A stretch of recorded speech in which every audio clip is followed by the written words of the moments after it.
Hello, hello. Good afternoon. How are people doing today? Ooh, my hair's a mess today. How's everybody? Is this my J-01? Probably not.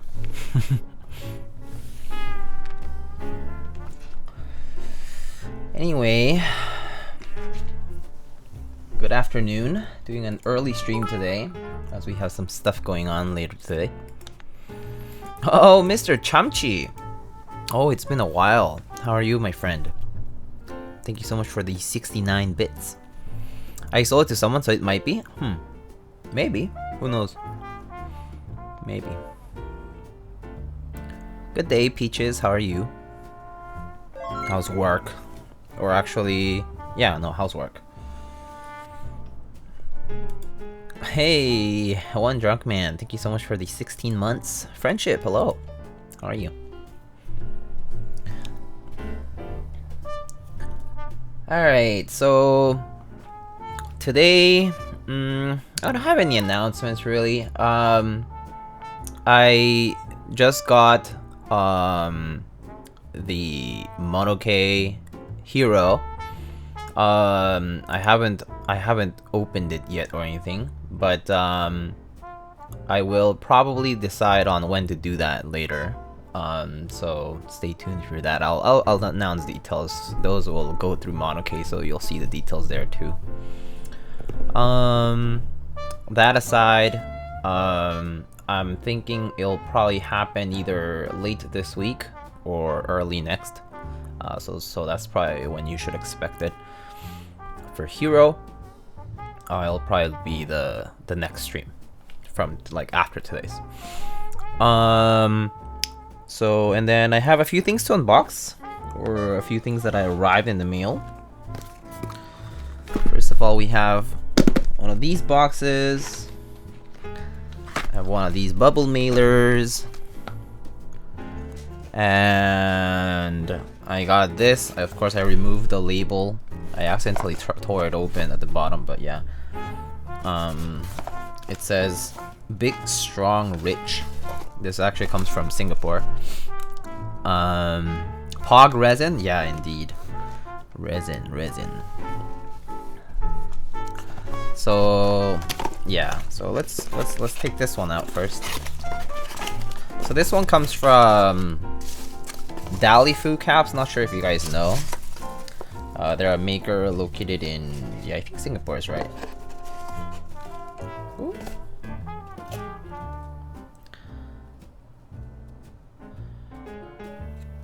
Dear Diego, okay. It says, Dear Diego, congrats on the win for Tin Woodman Frank. I appreciate your support so much. Stay big, strong, and rich in your heart. Let's spread kindness, not hate. Love, Drek. I don't know what. Oh, it says November 2021. Okay. Show the back of the card. Yeah, so this is the back of the card. Ooh. Number 19. Art by Keycaps. Pretty cool. Tin Woodman.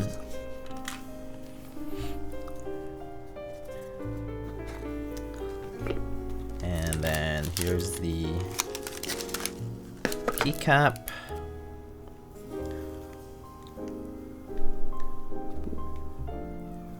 Frank, Tin Woodman, 19 out of 20.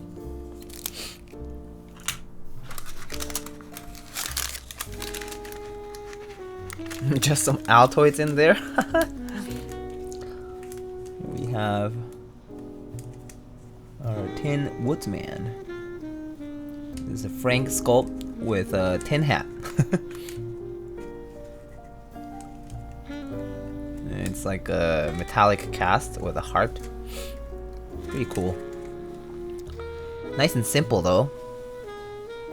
But the details on the sculpt are quite impressive.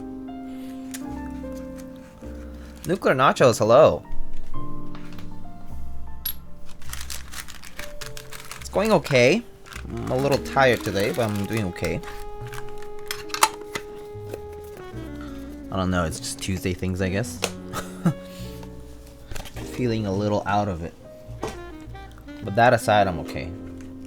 I was a little out of it earlier today, though.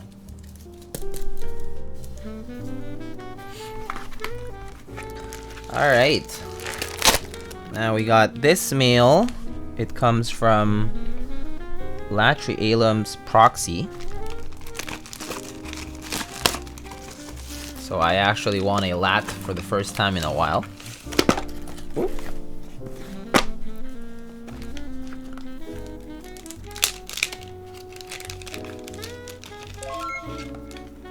Oh, Pog Champion. Hello, Mr. Hung P. How are you? Very nice. GMK Arch. Ceramic Plasma is what I want. There's these new authentication cards and stuff. Pretty cool. Definitely new. I think this is new. At least it's new to me. This is the first time I get one of these. So, pretty nice. And some stickers. Pactite Tam. Yeah, I guess this is the proxy's name, Tam. And then one of those those stickers, and then some keyboard. Looks like an Iron 165, I guess. And then here's the box. Cha-chon! Let me show you up close. Very nice. Oh, hey, Tam! Hello! Look at this. Pretty nice one. It's nice and simple. I like it. Temptation, hello! We hot. 9 months of sub. We having a baby and shit. Name that baby Thai TV. What's up? Jordan, how are you, buddy? Have you been having Thai tea these days, dude? I haven't had Thai tea in some time. I've been slacking these days. What keycaps are on the board on your desk? OG Desco.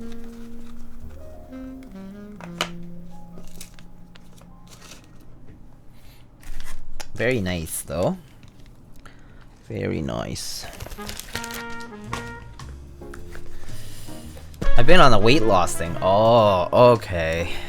That's... No, that's... I see.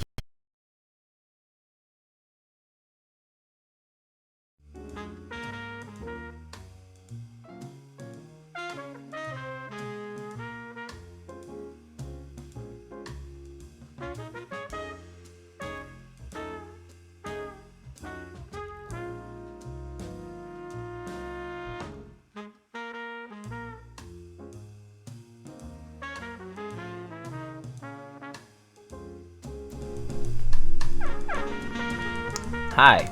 Hello. So what I miss? Oh, the music is doubled. Hold up. That's an audio setting that got reset. Hold up. That's an audio setting that got reset.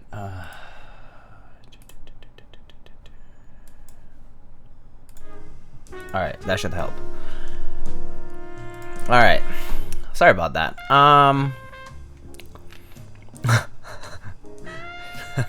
The apps are back.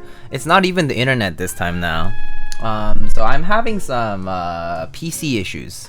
Does anyone know how to diagnose PC issues, like random restarts that happen with no blue screen in between? Just like earlier, I was opening a box and then suddenly, bam, gone. Just like that.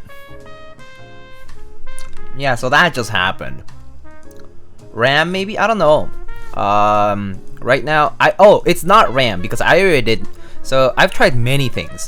I currently clocked my RAM down to 3200 instead of 3600 because I have 64 gig RAM 3600. So I clocked it down to 32, and I already did a mem test. I already checked the event viewer. It says kernel power error, something like that. But then I already checked my PSU, and I I tested my PSU and everything. I mean, PSU is doing fine. It's brand new.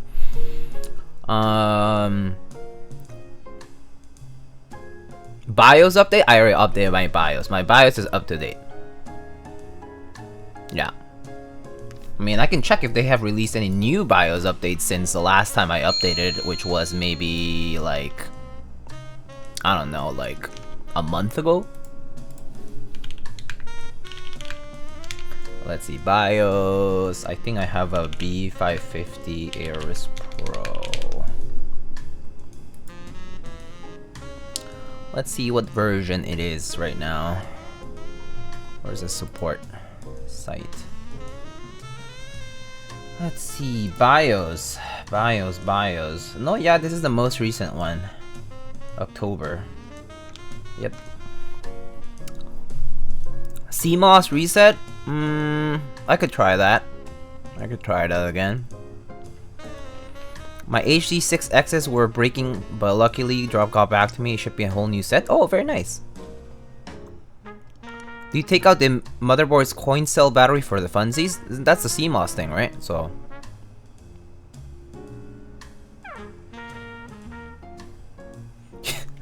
You to open the case or remove the heatsink on your CPU, get as close as you can, then lick. I mean, that would be fun. Anyway, let's hope for no more restarts for the rest of the stream, please. Computer, stop being a dick. Please. Let me, like, please let me stream in peace.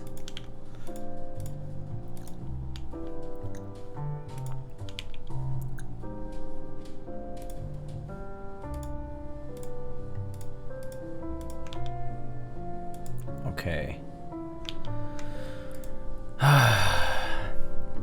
Alright. You got buttons for it nowadays, or just short 2 pins? Oh, for the CMOS thing, right? Yeah, I'll try it. I'll try that solution maybe later. I ordered a UPS, so I ordered an uninterruptible power supply. It should arrive this Friday, so I ordered a new one. It's like one of the Cyber Power Pure sine wave ones. Pretty nice one. It was like $200 or something like that. Also, oh, 1F2, thank you so much for the 5 gifted subs. Wow, thank you. Diego, you going home for the holidays? No, I'm not. I'm gonna be in New York for the holidays. Where's Joe Ferreira when you need PC help? He already tried to help me as much as possible. So, I think my current solution, or at least approach, is going to be 2 things. I'm going to first try the UPS, the uninterruptible power supply, see if it helps with, like, if it's like a brownout issue or anything like that. And then the second thing I'm gonna try is, if that doesn't work, I'm actually gonna send an RMA for my Corsair PSU warranty. Because yeah, it's very likely it could be the PSU. I mean, the worst thing that could happen, I think worst case scenario, is if it's the CPU. I think that would be the real. I think that would be really expensive. If it's the CPU, like, I'm screwed. That's like how much is that? Like $500-600 right out. Probably more, actually more if it's new, less if it's used, but yeah, we'll see though. You can't RMA the CPU? No, I can't. It's a Ryzen 5700. Yeah.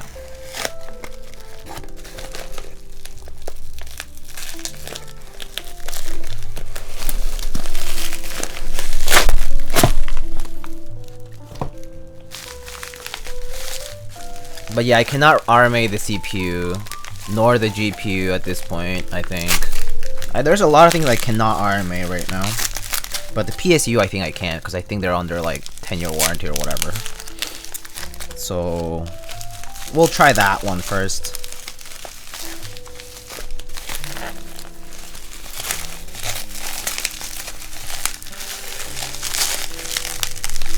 $5,700G?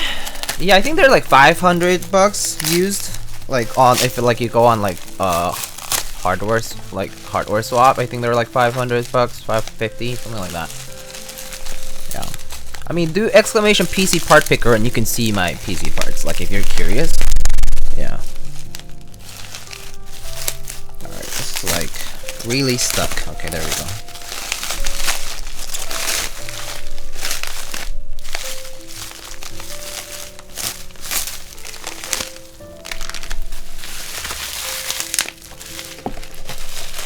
I suggest reseating the GPU. Okay, I can try that. Okay, I can write down some of those options. Alright, save that again.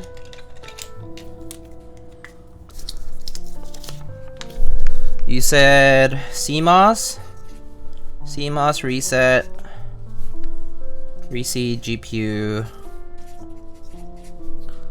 And then I guess possible PSU or CPU failure.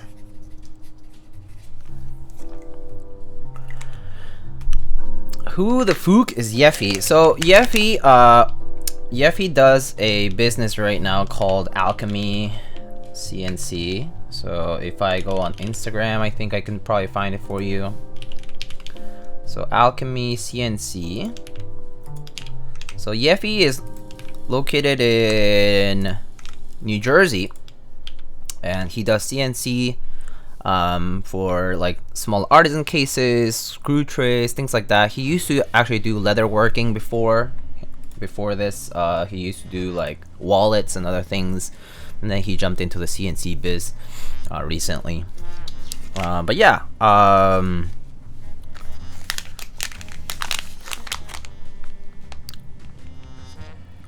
actually good handwriting. Dentists can have that. And I'm not a dentist either. What's been happening? Random shutdowns. Yeah, random restarts. Completely random restarts.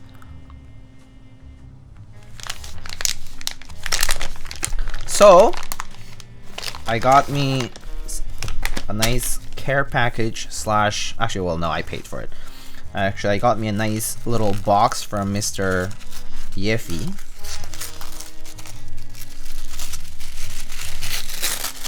Because I kept seeing them and I was like, man, those are nice. How does one get one? So I got one. Basically.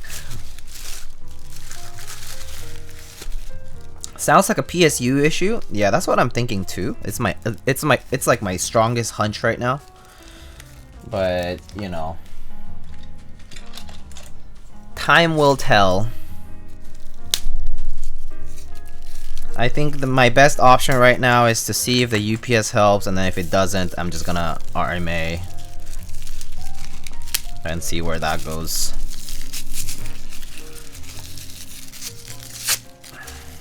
Also, Whittle, hello. Yes, that's OG Desco indeed. Is that a joint? Mm-hmm. No, it's the brass bar. What this is for is for this box right here.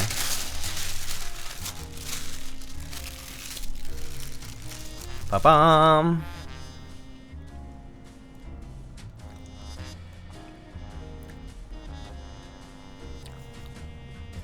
So does this rotate or is it already stuck in there? Oh, okay, I can take it out. 'Cause that's not straight.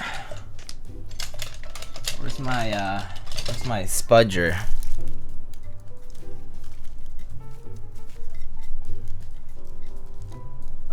Wait, is that like really stuck in there? Oh no, okay, I can take it out.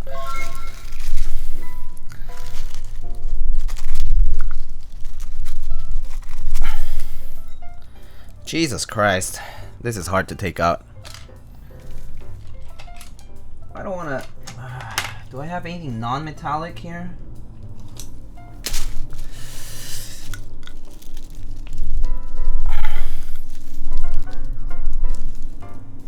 Mad Max, thank you so much for the resub. Happy to catch you on the early stream today. Hope you have been well. I've been alright.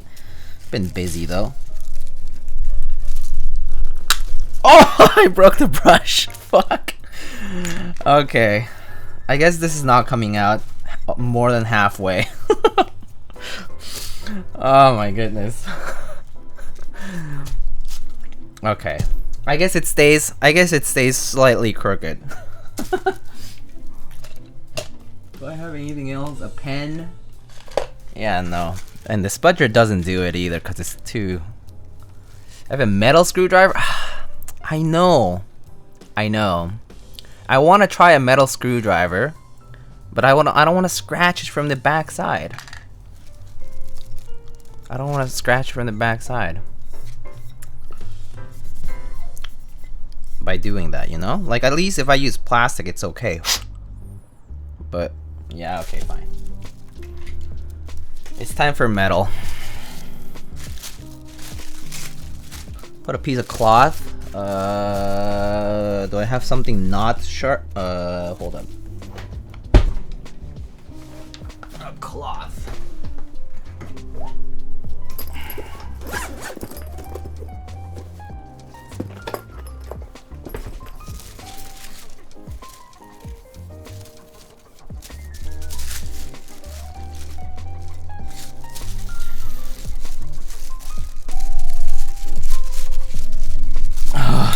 Nope, that's really tightly in there. This is really tightly in there. Yeah, I give up. I give up. Put it in the freezer and let thermal expansion do its thing. Please don't hurt yourself. Yeah, it's okay. I gave up.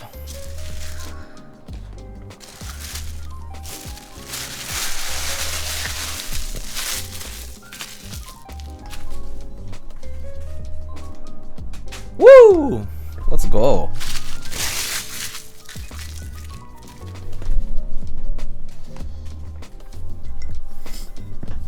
All right. So this just it's just a magnet. So it's a brass bar with magnets, and it has an engraving on the backside too. Okay. And that's the front. It's like a matte burgundy anode. Why are you doing a PhD? Go play NBA, please. Do you, Mr. Nacho? You can just laugh to react to this, but you know what NBA stands for in Spanish? You know this. You should know this one. I'm sure you know it.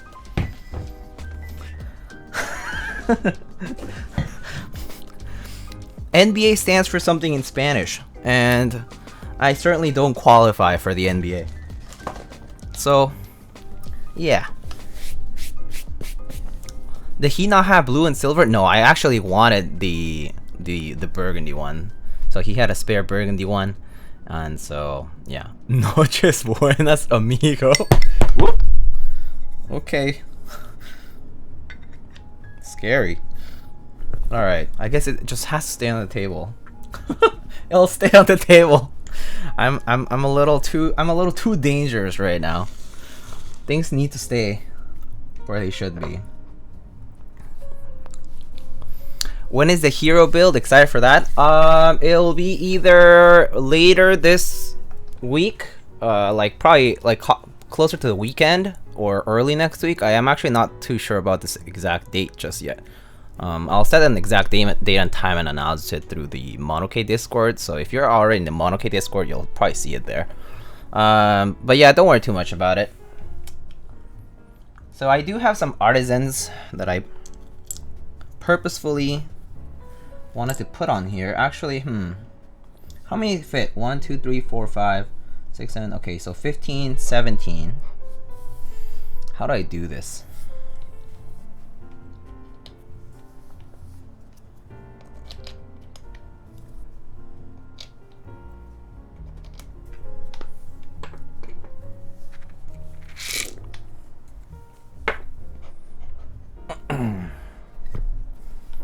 So I want to put some of my favorite artisans on here. A few of them at least. So let's see. I think I can put sour grape over here.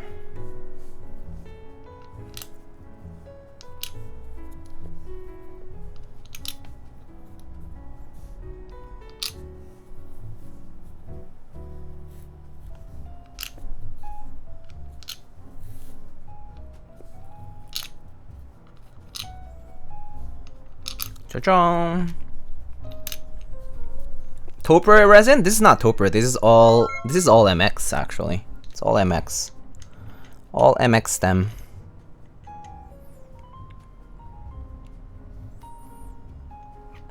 Yo, Mr. GZ Prime, hello. I'm clueless. Oh, you actually don't know? Oh, okay. I'll send it to you over DM, Mr. Nacho. Cool, but needs a gaff. I'll be rotating artisans as I go. So yay! Now I have 2 little artisan displays. All right, I'll DM this to you. Wait, actually I don't see you. Wait, where are you?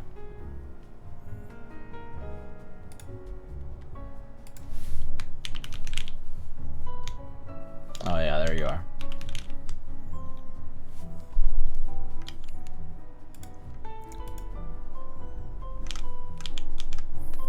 Alright. So, shall we get started though? Ugh. I like the Cookie Monster one. Yeah, it's pretty nice.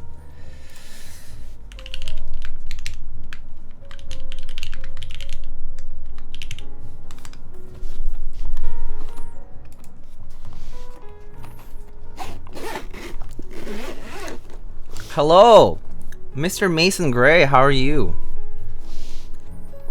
Everybody's step sibling, Mr. Mason Gray.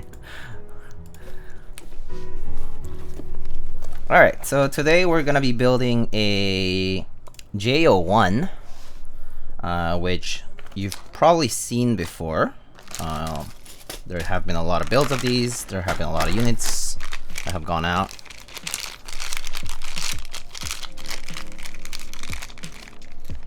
Here we have some 205. I'm gonna put this on the side.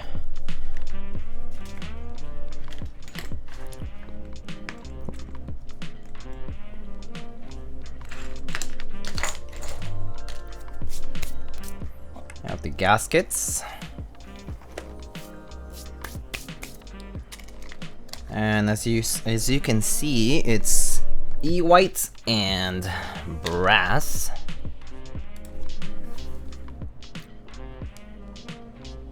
Has a pen rail, J-01 logo at the bottom right, and then the bottom is pretty simple. Just a nice incline with a centered USB-C port. Looks like it uses some Torx head screws.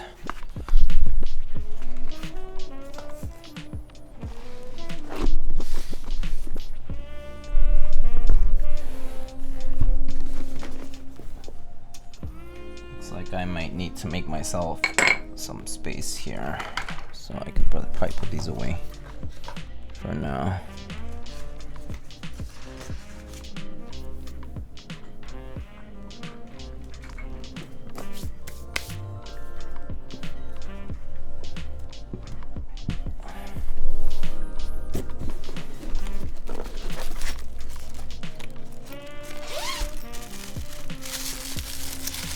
We have a second pen rail,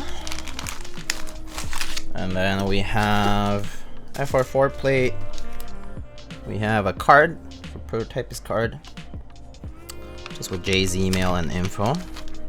PCB, we just need 1. There's 2 of them here. And daughterboard cable. And what's this? Anything else? Nope. And a sticker, I guess. Alright, I don't think we need these.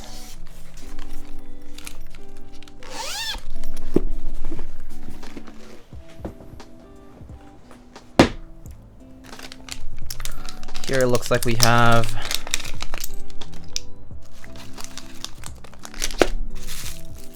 our daughterboard cable and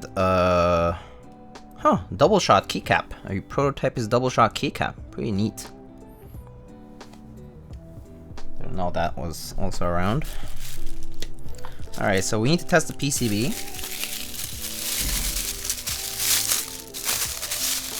Those are from GMK. Oh, I see. That's pretty cool. Have you built a J-01 already? No, I have not. This should be my first time building one of these.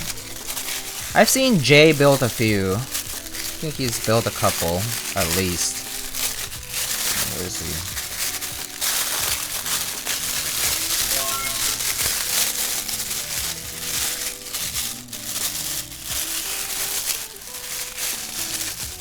Porg, thank you so much for the 10 months. Thank you, thank you. What the heck is the opening for this? Oh, here it is. We have a second pen rail. This one is in silver. Just silver aluminum. We can do silver or we can do brass. We can do either. Do you have a glue stick? Yes I do actually. Well, I mean, I just need to find it. It's like somewhere over here.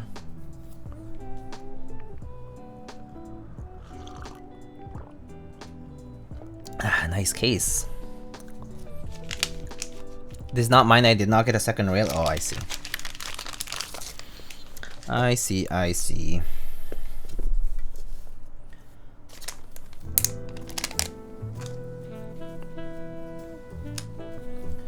Alright, let's test this first though.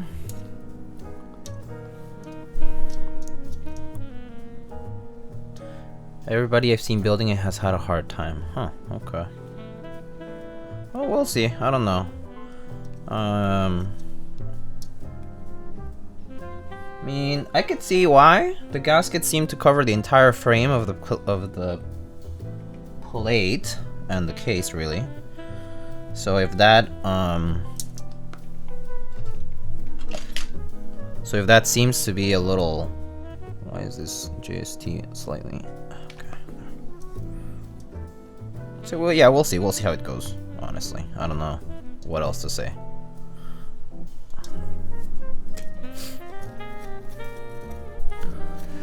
Are those Epsilons? They are indeed Epsilons. Hence a question about the glue stick though. I saw Jay use one to hold it in place on his streams. I see. Yeah, I guess that makes sense. Those probably would just cut right off because they don't have any adhesive or anything on them, right? And they're supposed to go on the frame. There's nothing to hold them there. Probably. We'll see, we'll see, we'll see. If we need to use the glue stick, we'll just use it. I mean, I'll go find it. It's probably, it's like somewhere over there.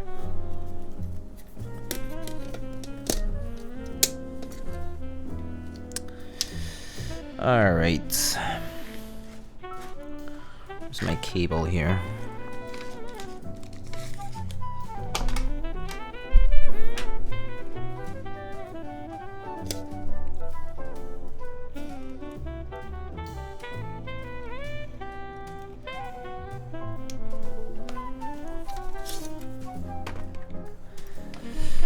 Okay, let's see.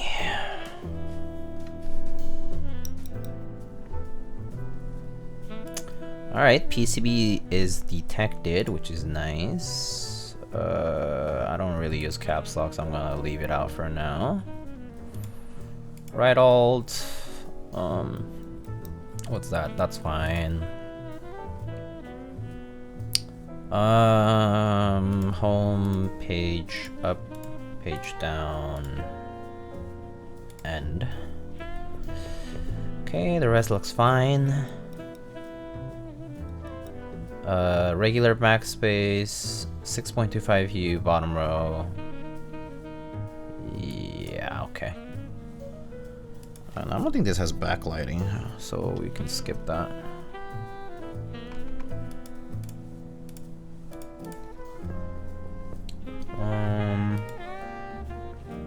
Maybe just put delete here.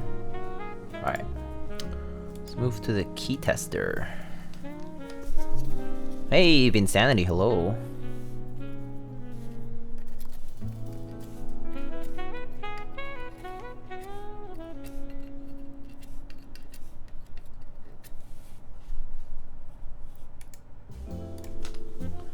Do you think you can make the... What? Sorry. Do you think you can make the jewel sound deep with foam? I love the look of the board, but it sounds hollow to me. Well... I think there is only one way to find out. I think the way to find out is by trying it. I think you should just try it. I think you should just try and see how it goes. Like, honestly, I can't give you an answer because I don't have a Jules, first of all. I have not built a Jules. And I don't know what it sounds like with or without. So like it's like I could give you an idea of like, oh yeah, like foam is definitely gonna mute out sounds and fill in the spaces. But I'm not sure if it's really gonna like lower the pitch. Is that like, it's not like it's a proven effect, you know what I mean? Like, you'll dampen out the high frequencies, which is tends to be the, you know, high pitched stuff, right? But is it gonna help as much as you think? I don't know. I don't know the answer to that specifically. Yeah, just do it. How do I make it sound meta? Oh, you just need to send it to Facebook. I mean, Meta.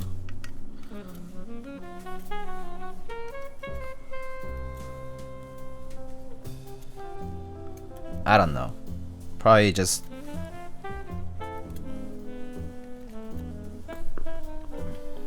Yeah, if there's a Discord collab, why can't there be a Meta collab?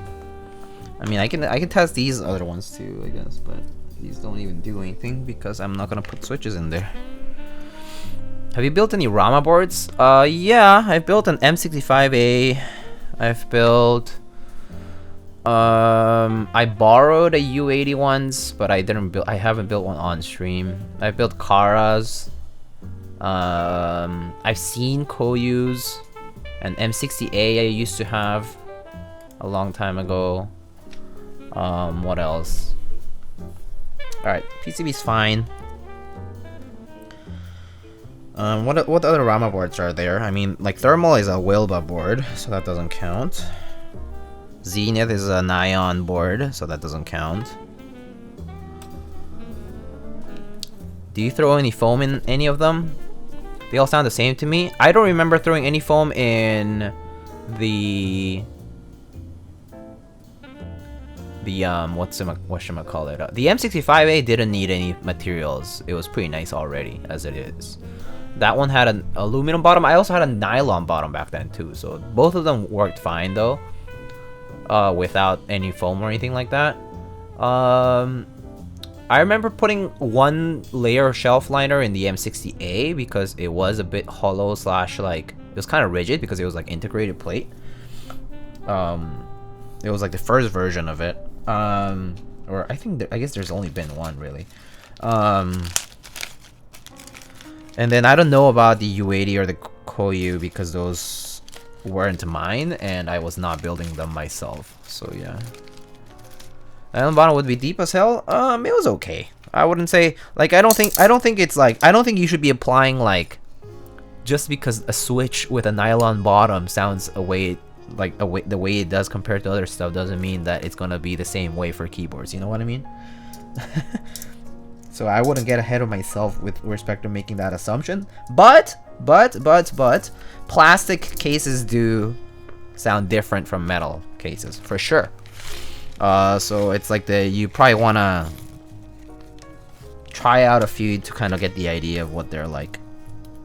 I would say that yeah, maybe they can sound like slightly deeper once you like lube and film your switches and like, you know, build it with maybe like a lighter plate, like whether it's aluminum or FR4 or something like that, or polycarbonate, POM, that kind of stuff, right?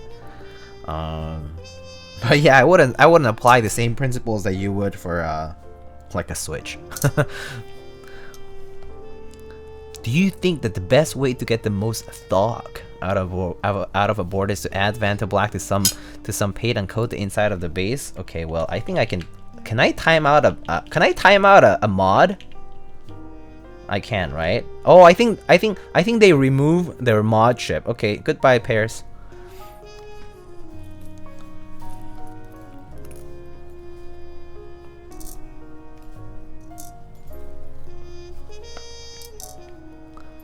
But you'll demod them? Oh, it's okay.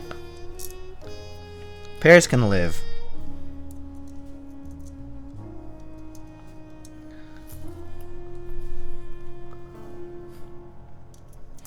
Alright, what have I missed?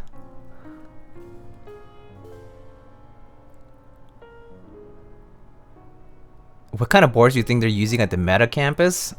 Good question, but it's probably a bunch of keycrons and drop controls and alts and whatever, probably.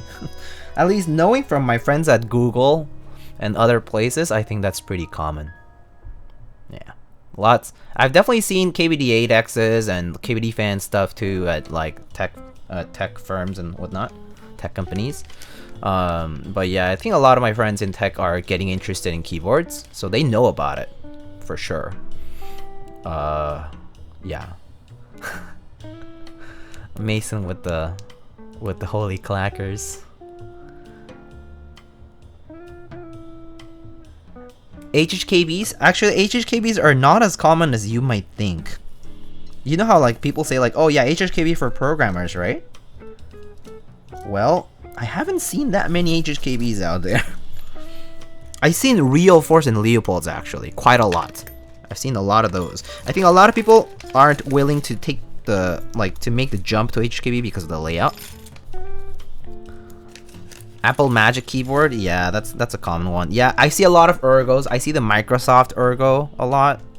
The Kinesis one too. I see a lot of that one. Kinesis Freestyle, Edge, RGB, whatever, you know, that one. I see that one a lot too.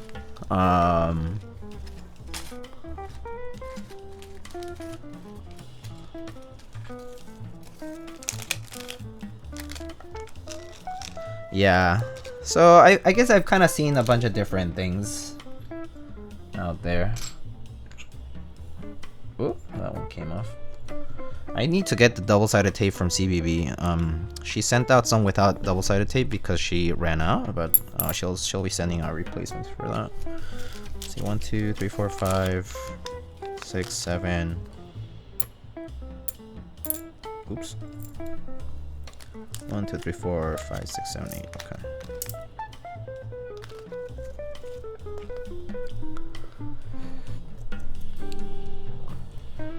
Something layered. Learn a layered key map. It's not too hard in my opinion, but I understand that people can't get used to it. Topper sounds funny. I like Topper personally. People always say Topper sounds deep, and every board I hear sounds hollow. Hollow? It's just a plastic case though. I don't understand. It's not like a metallic case like you have for like our customs.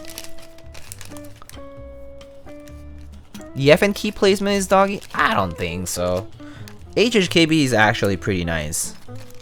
I mean, I don't know about you, but I personally think HHKB is great. That's just me though, I guess.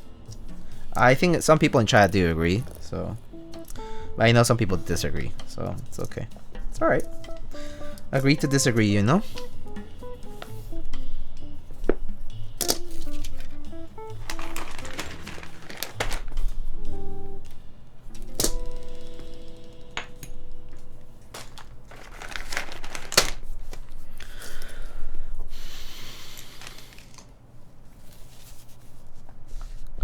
Someone brought a buckling spring to the last meetup I went to. That's not uncommon. I've seen a lot of Model M's and Model F's at meetups. Definitely seen a lot of those.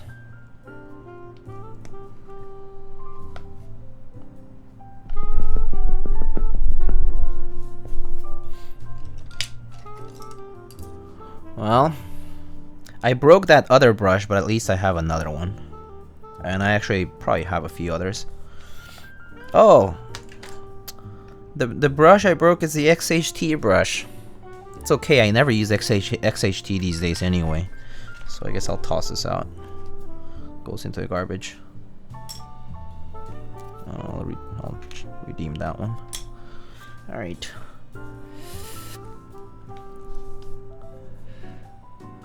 Honestly, HKB is easy to learn. Some people haven't been able to get used to it. I know a lot of people who have said like they have legitimately tried but can't get used to it. So I hate Topper disassembly. Reassembly, yeah.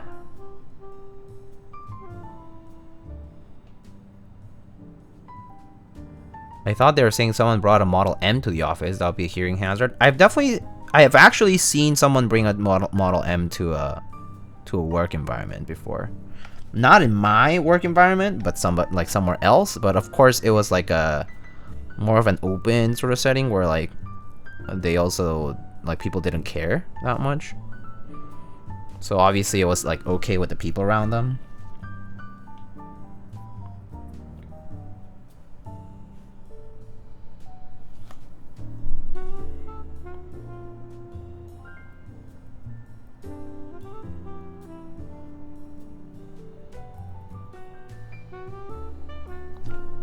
I would not bring a keyboard that loud to work though. I honestly, it's like I don't want to disturb my work mates, like, you know, my colleagues, as much as I don't want them to disturb me. So I don't do it dirty on them, you know. I think that's just like unfair. It's like if they're not distracting and whatnot at work, then I shouldn't be myself. One of the Model M at work person bring a beam spring. Beam spring is actually, I actually don't think beam spring regularly is as loud unless you have the solenoid on. So like beam spring is loud if you have the solenoid, but I don't think I'm not sure if it's louder than buckling spring though. I think buckling spring might be more annoying to listen to than beam spring. Beam spring without the solenoid, like regular typing on beam spring, actually sounds kind of crisp. Whereas buckling spring, because of the buckling itself, the mechanism, the pinging, like the echoing of the buckled spring is actually like really noticeable. It's a feature, not a bug kind of thing. You know, like that's just the way buckling spring is. And so it will, I think buckling spring might be more annoying than beam spring. That's a give or take, they're both probably very loud.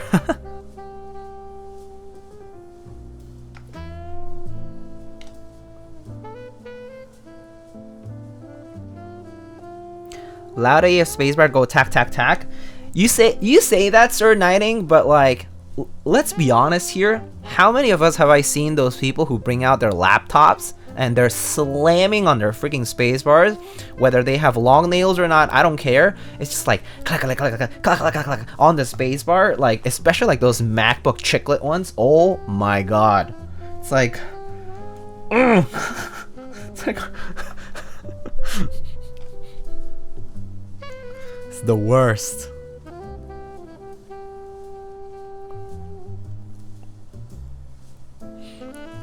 Typing class at all is rude. Not just class, like even just like work settings or anywhere, like, you know, like any silent kind of environment, you can clearly tell.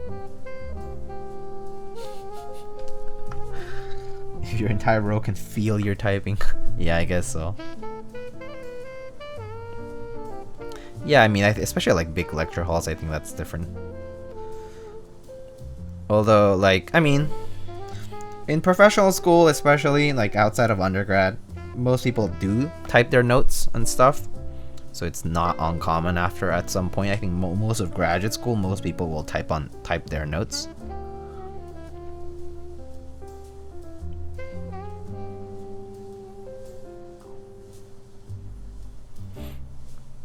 But yeah, the long one-piece lecture hall row tables, yeah, I know what you mean. Yeah, those ones are, yeah. If you're typing away like really hard, it's very noticeable on those, on like those rows. Definitely don't miss lecture halls like that personally, because yeah, it's just too crowded. Too many people.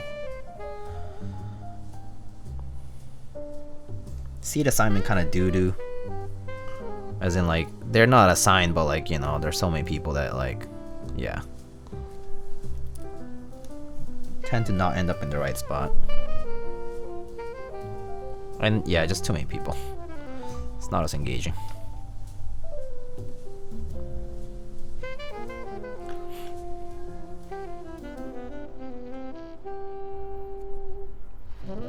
Assigning seats too much. No, yeah, I'm not talking about assignments, like actual assignments. As in, like, once you grab a seat, right? So I'm not the type of person to go early into class, like way early. I'm the kind of person who arrives just around the time of the lecture. So like basically right around the time the lecture arrives normally. But yeah, there's those people. I always sit here. I'm like, dude, it's like you haven't been here all week either, so it's like I don't care.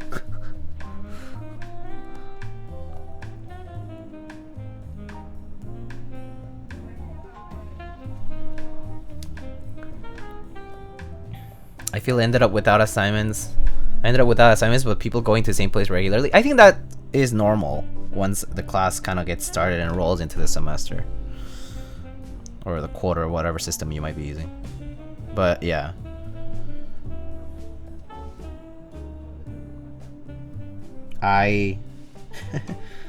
Yeah, no. A few classes where people had to sit on the back counter because the class was larger than the room. Yeah, I've had that happen too. A lot, actually.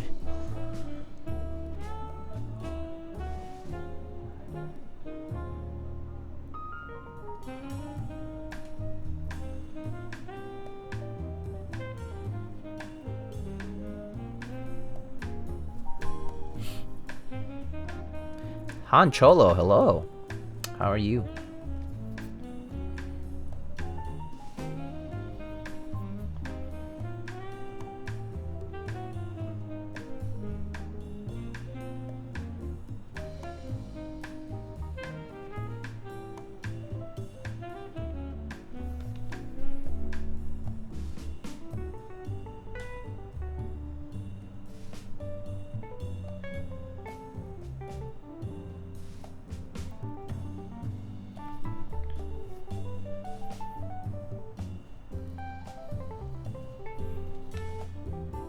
How long left on your program? I don't know. I'll tell you the real answer is I don't know. If I have to tell you an educated guess, I'll hope within 3 years I'll be done.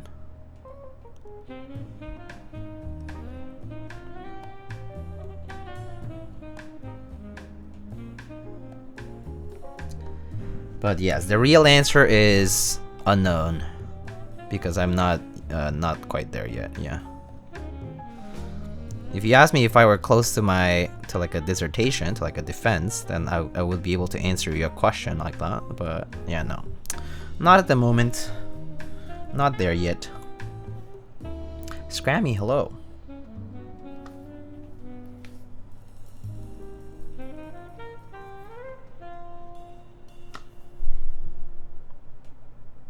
Well, the good news is I technically am done with the masters, so at least I get a degree.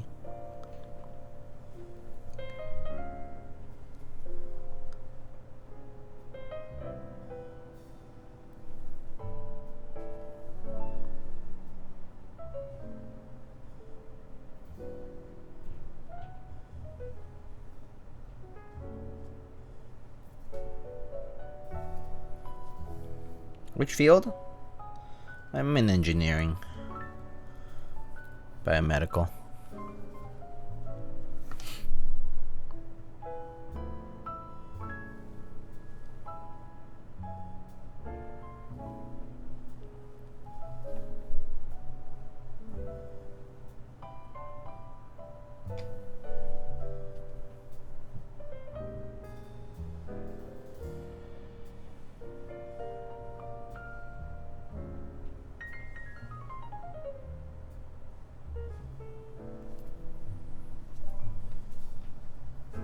Quantum physics?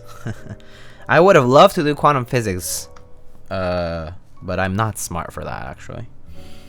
I loved it in undergrad. I actually did major in physics originally, so I loved quantum physics actually. I audited. I took quantum 1, quantum 2, and then audited grad level quantum physics, but it was really hard. It was really hard. And so yeah, I realized soon, very quickly, that physics grad school was definitely not for me. Like, there's people who go into physics grad school are like incredibly smart, or just like super driven, just like amazing researchers because they're just so driven. Atomic chemistry, I actually did atomic chemistry before. I actually did molecular and atomic and molecular physics was actually my field before I jumped into the medical side of things. That was actually my specialty for a while. I did like accelerator physics, high energy physics, some atomic and molecular stuff.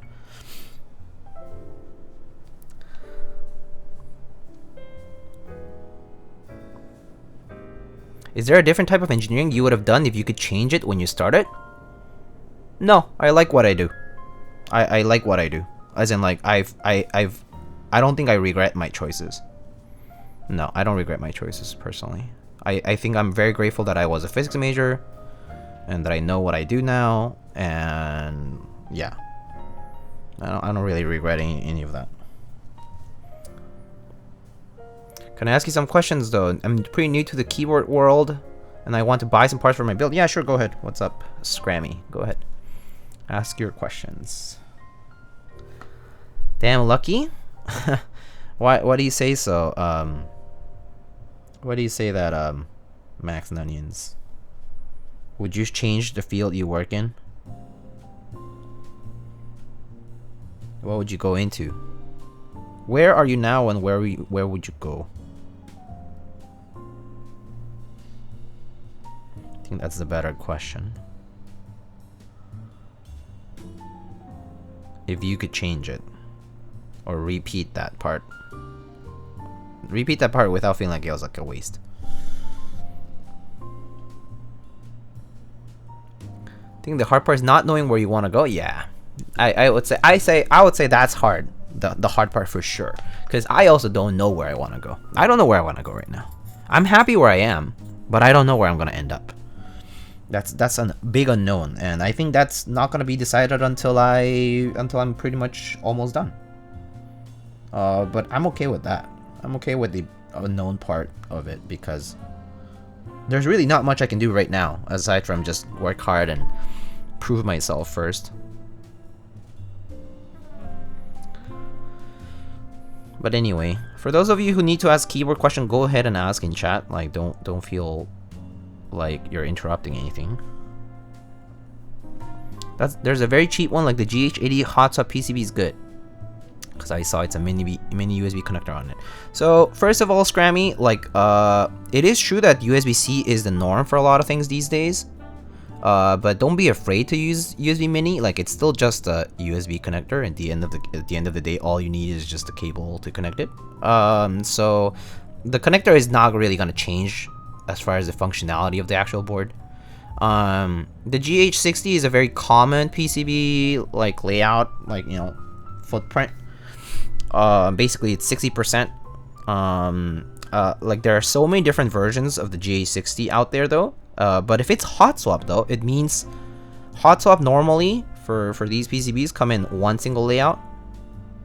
Nowadays, maybe sometimes they do two, with like flipped upside down hot swap sockets. But normally, yeah, it only pertains to one particular layout. So you need to make sure that you're okay with that layout if you're using hot swap.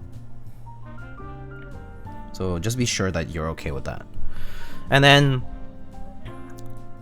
like, yeah, and then functionality wise, like as for what the PCB does and stuff, I mean, PCBs normally these days are all reprogrammable. So if you're like, oh, but I don't have my arrow keys, you can program your arrow keys anywhere you want on the board, even on the function layer, on the lower right side keys, everywhere. You can program every key to type the same thing if you want it. But yeah, nowadays PCBs are reprogrammable, so that's not a huge point of concern. I think it's more importantly whether you can use the layout that you chose. and it's like, you know, something that you want.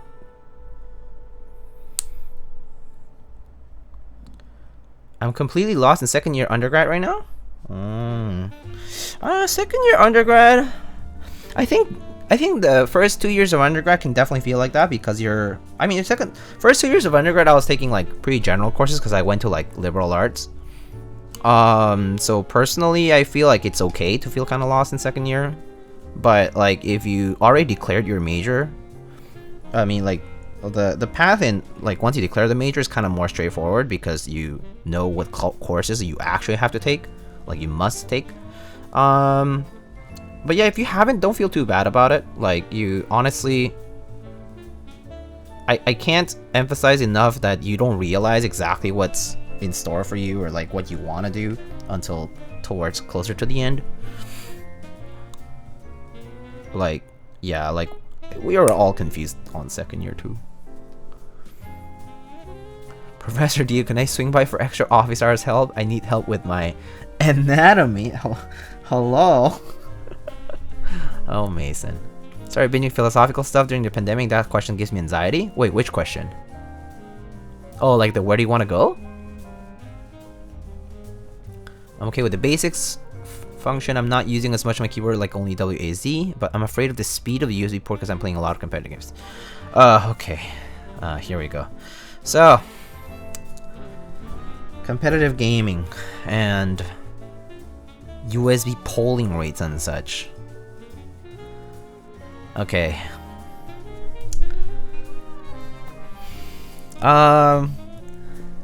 Unless you're like an actual pro, like by pro I really mean it's your full-time job pro, okay, it won't make a difference.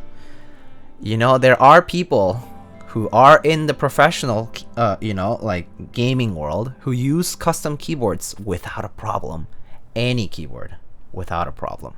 In fact, the input device that you should be using, whether it's a mouse, a keyboard, your headphones, whatever it is for gaming, should be whatever you're most comfortable with. That's it. The whole polling rate, latency, all that crap is not, it's not the issue. If you think you're performing poorly due to technical components, you are performing poorly. Okay? You can get better. Your skills can improve. The technical components won't make a big difference, in my opinion. There's very few, like there's specific occasions where in competitive gaming, right? In competitive gaming, it can matter whether this keyboard can poll quickly enough, like in Ozu. Like, for example, I know that Mr. BTMC, right, Bistro MC, he built a Satisfaction 75 recently, and he also has a key code and other things, right? And he was, you know, asking and making sure that his keyboard could pull at a certain rate through QMK, through software. So it was not even a hardware issue, but it's all doable. So what I'm trying to say is, you can use a custom keyboard and your performance in gaming will not change. Don't worry about it. The gaming marketing lingo is like, it's really changed the view on like these input devices, completely changed it. Like, because they talk about how like this switch has like shorter travel and like the latency is cut by however many milliseconds and all this stuff. Can you actually tell the milliseconds in real time? Can you perceive it? Can you see it every snapshot moment? Can you tell the difference? Probably not. Probably not. You think it's a split second for the reflex and all this stuff? Just get better at it. It's not the keyboard. It's not the mouse.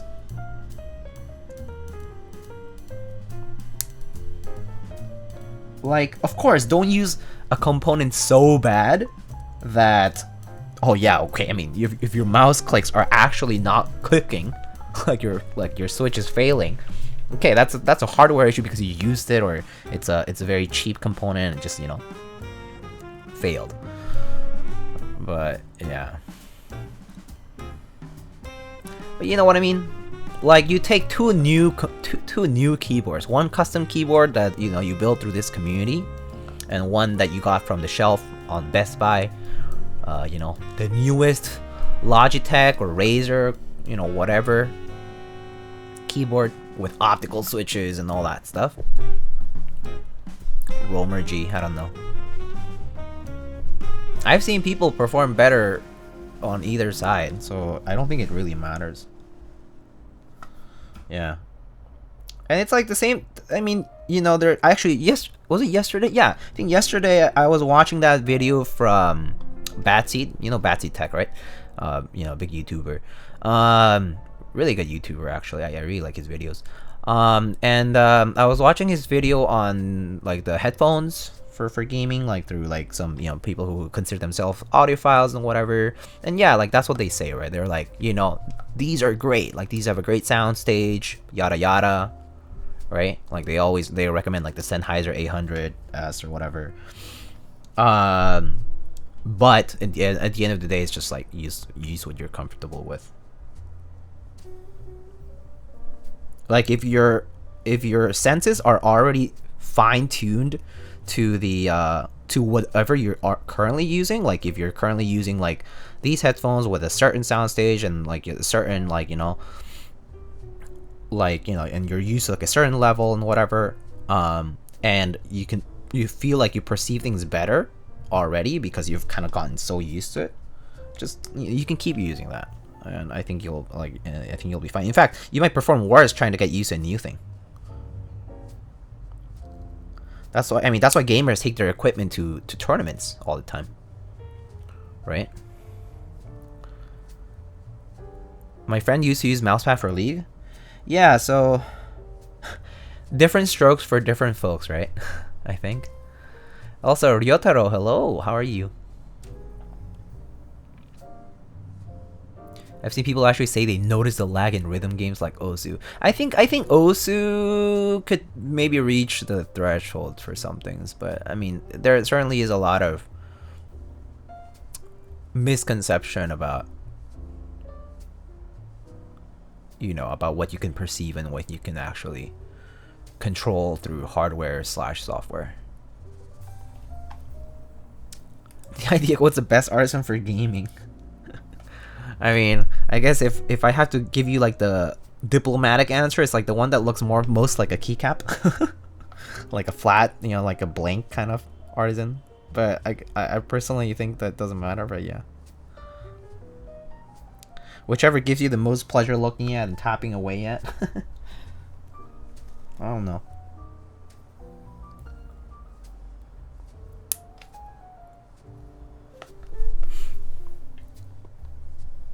These are the real question. Buy some Prime Caps navigators. Oh, those are cool. Any professional competitive activity is like 90% mental. Yeah. All right.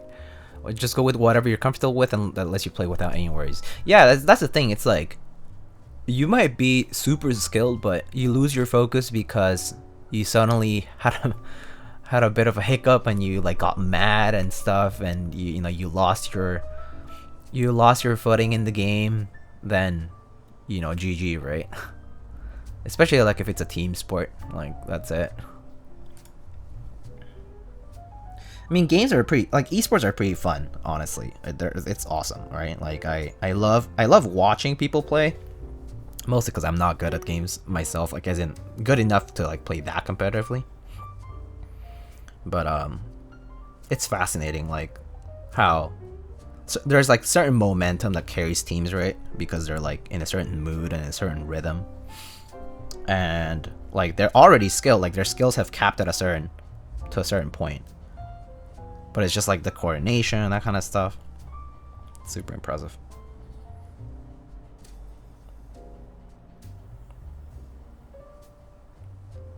I mean, that's what gamers are a lot of the time are managed to, right? Like they manage them, like they manage themselves like real athletes do. Like they take care of themselves, they eat well, they sleep well, they try to maintain a healthy mental state, that kind of stuff. They also need vacations.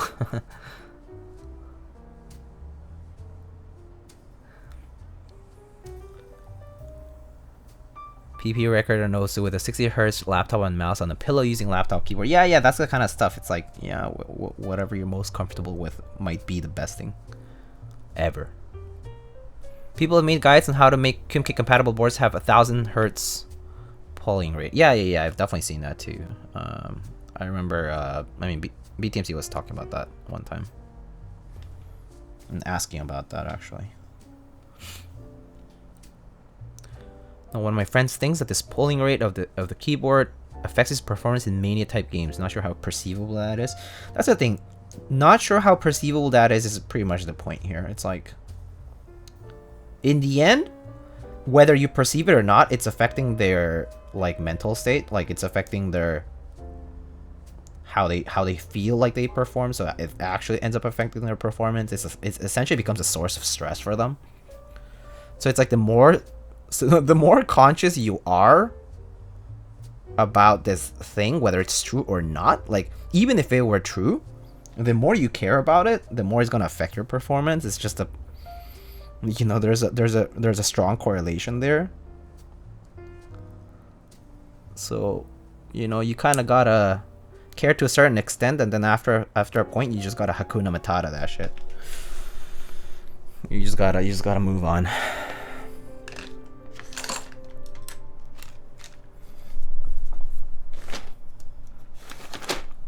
If you perform badly in the match, don't blame your gear, blame your teammates, or blame yourself, sometimes. Who knows? It kind of varies. Yeah. Valorant Pro was seen using a cyberboard in the largest tournament of the year yesterday. That's pretty cool. It's actually pretty cool that the custom keyboard scene is expanding into like the pro scene and like other places. I think seeing that has been really, really awesome.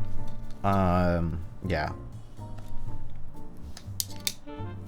Okay, I need to actually check what the layout's gonna be like here. I think it's supposed to be either... Is it this one? I'm not sure. I think it is this one though. Nope. It's the next one.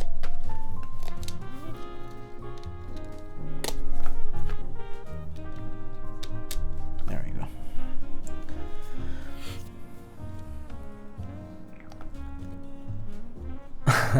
Yeah. But yeah, it's pretty funny to see how people get super infatuated over the idea of performance versus hardware. It's just, I don't know, I find it intriguing.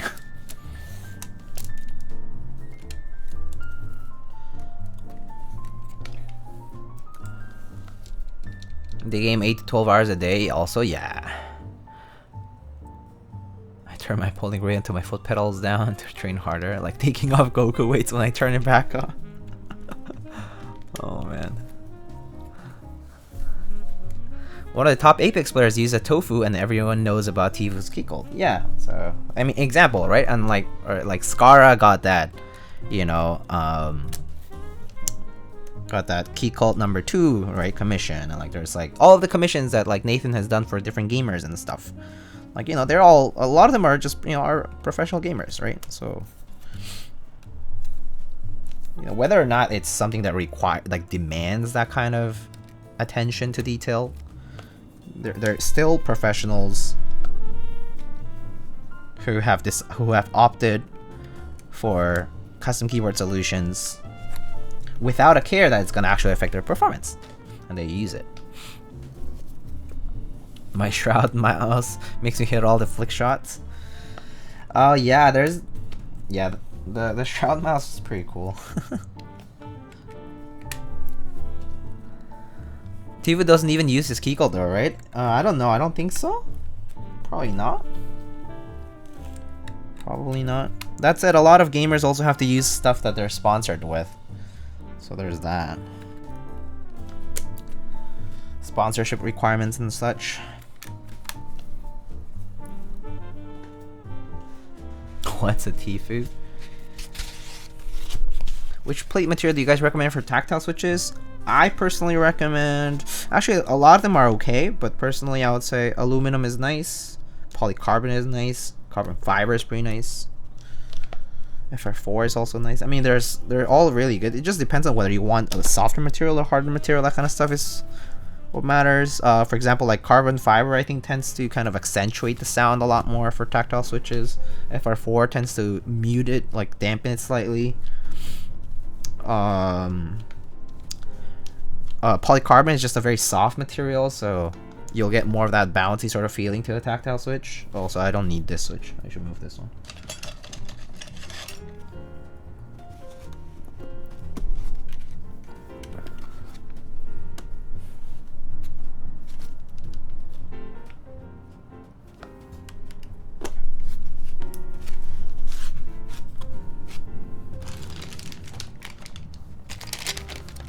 But I was told that you're supposed to use tactiles on brass and linears on palm. Help cognitive dissonance.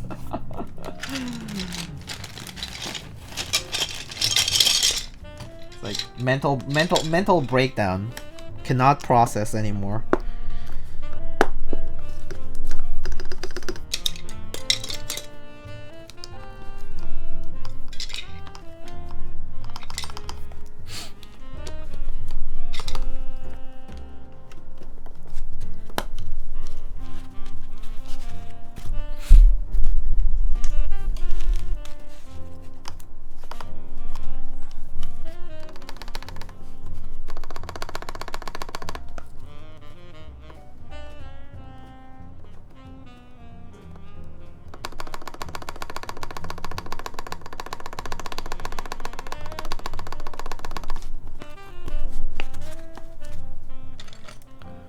I like FR4 a whole lot. Yeah, FR4 is really nice.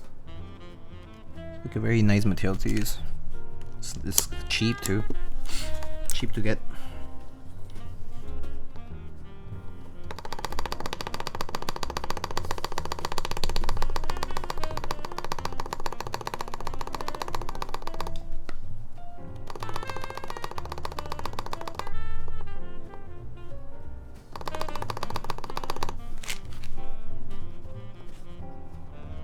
Need a 265 FR4 plate. You could have one made actually.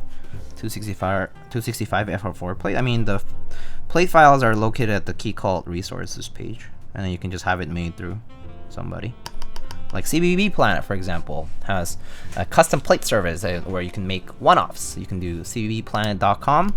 You can actually use a promo code that I have. It's the promo code Lightning. There's actually, if you do exclamation sponsors, you can check out CBB Planet.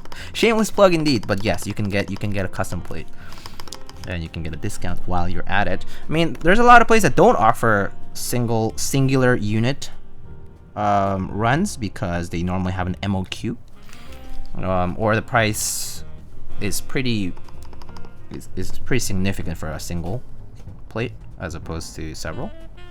So if you get better price cut somewhere else, let's say, and like you need 5 or 10, then you should probably figure out, like, you know, do you want some friends to take some of those plates, or yeah.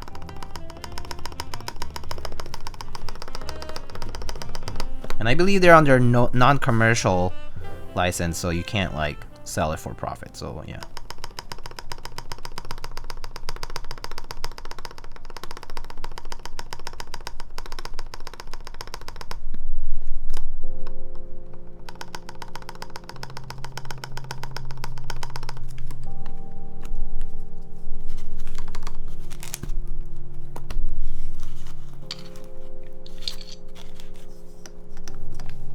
And before the stream is sponsored by Raycon.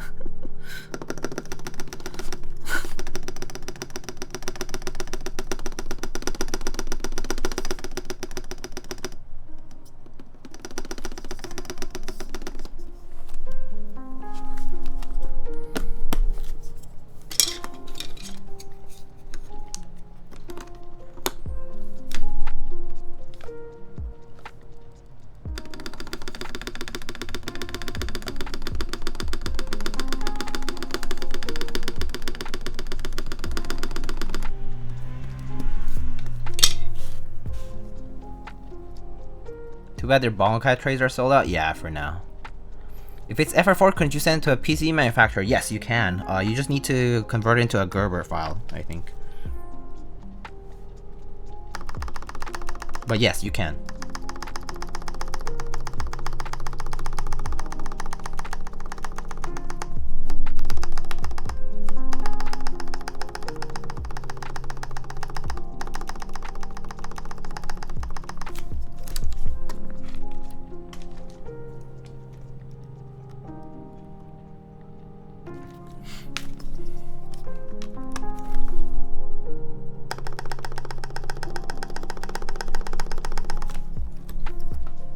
The Raid Shadow Legends Veil.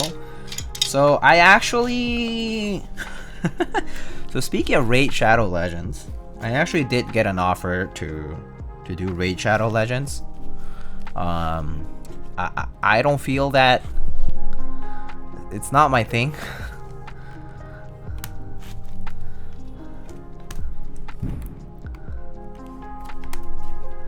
Should have done it? Nah, it's okay. It's also kind of hard, actually. It's like the whole thing, on Raid Shadow Legends is actually hard because you need to do content that has Raid Shadow Legends, like as in, you can't just talk about it. You have to play it or you have to show it.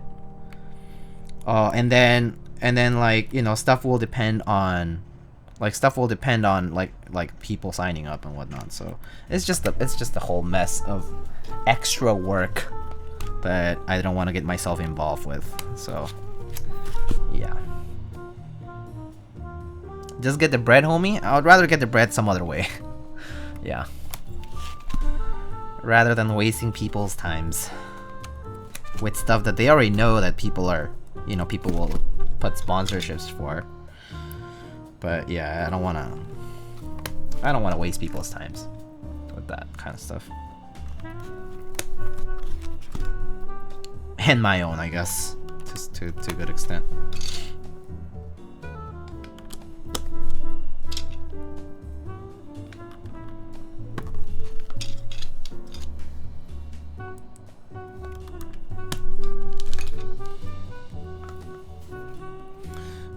Let's see, we are doing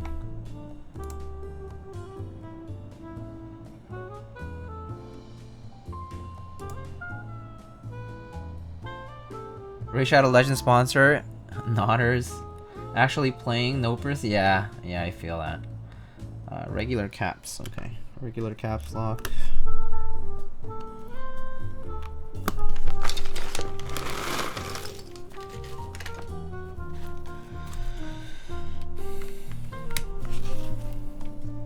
Got that GMK bread? Yes, I did. It doesn't look bad in the way I actually set it up though. You guys wanna see it? GMK bread? It looks better than I thought. I can bring it.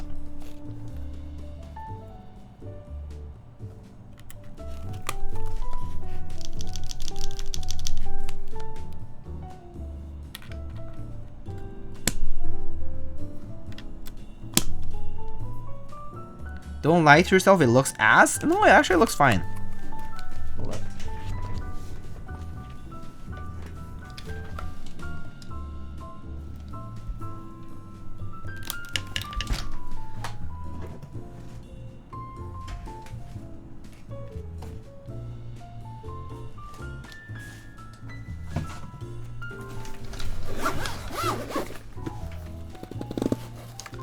On the Toma, it does look better? Yeah.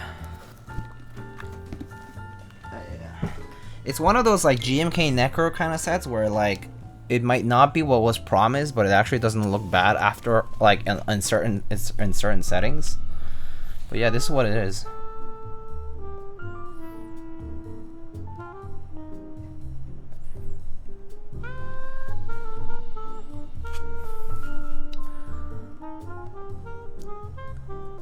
Good board for it. Yeah.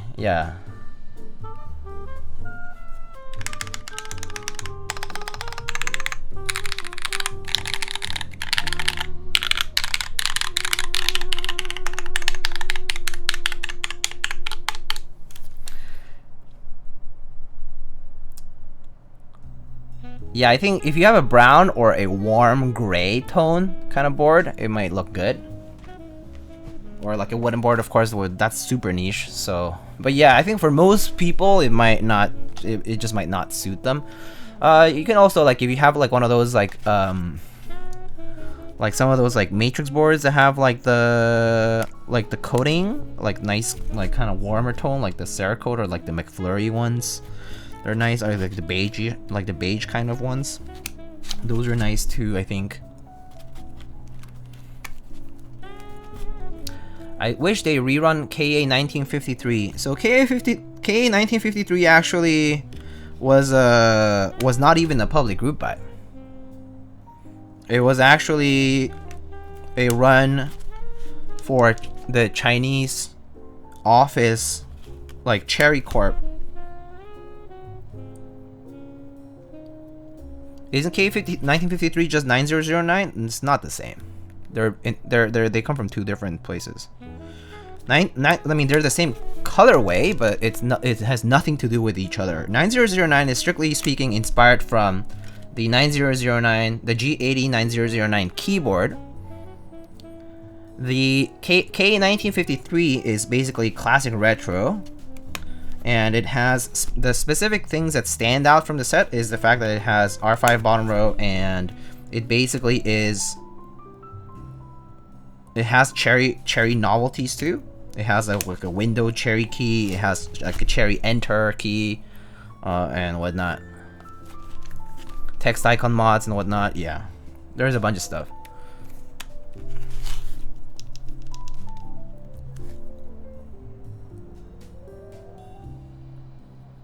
Diego, what the little hell, man? How are you an actual interesting encyclopedia of everything keyboards? I mean,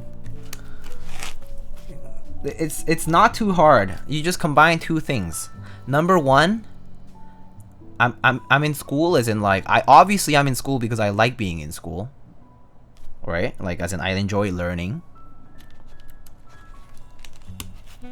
And number two, right? And number two, I've also been in the hobby for like 5 years now. Actually, oh man, I missed it. 4 days ago, on the 3rd of December, it's my 5th anniversary in the hobby. Happy 5th anniversary, Diego. In the hobby, like as in like in an official capacity. Because I went to a meetup on the 3rd of December of 2016 at 12:30 p.m. in Georgetown University in Washington, D.C. I went to the first Washington, D.C. meetup, and that was when I got really involved in keyboards. Before that, I knew about keyboards. I was just never involved with it more than like, I had like a full-size MX Browns, that kind of stuff for like, you know, several years before that, but I never got like fully involved in keyboards until that particular meetup that I went to. Is that the start of your GH? Actually, it's pretty close. My Keycaps account, I think I made it like a few days later. So if you check when my Keycaps account was made, it's around there. It's like December of 2016. Those people at the meetup, do you know if they're still in the hobby? Yeah, a lot of them are. A lot of them are. I'm close friends with at least 4 or 5 of them, and I do know that at least like 10 other people that went to that meetup are still in the hobby.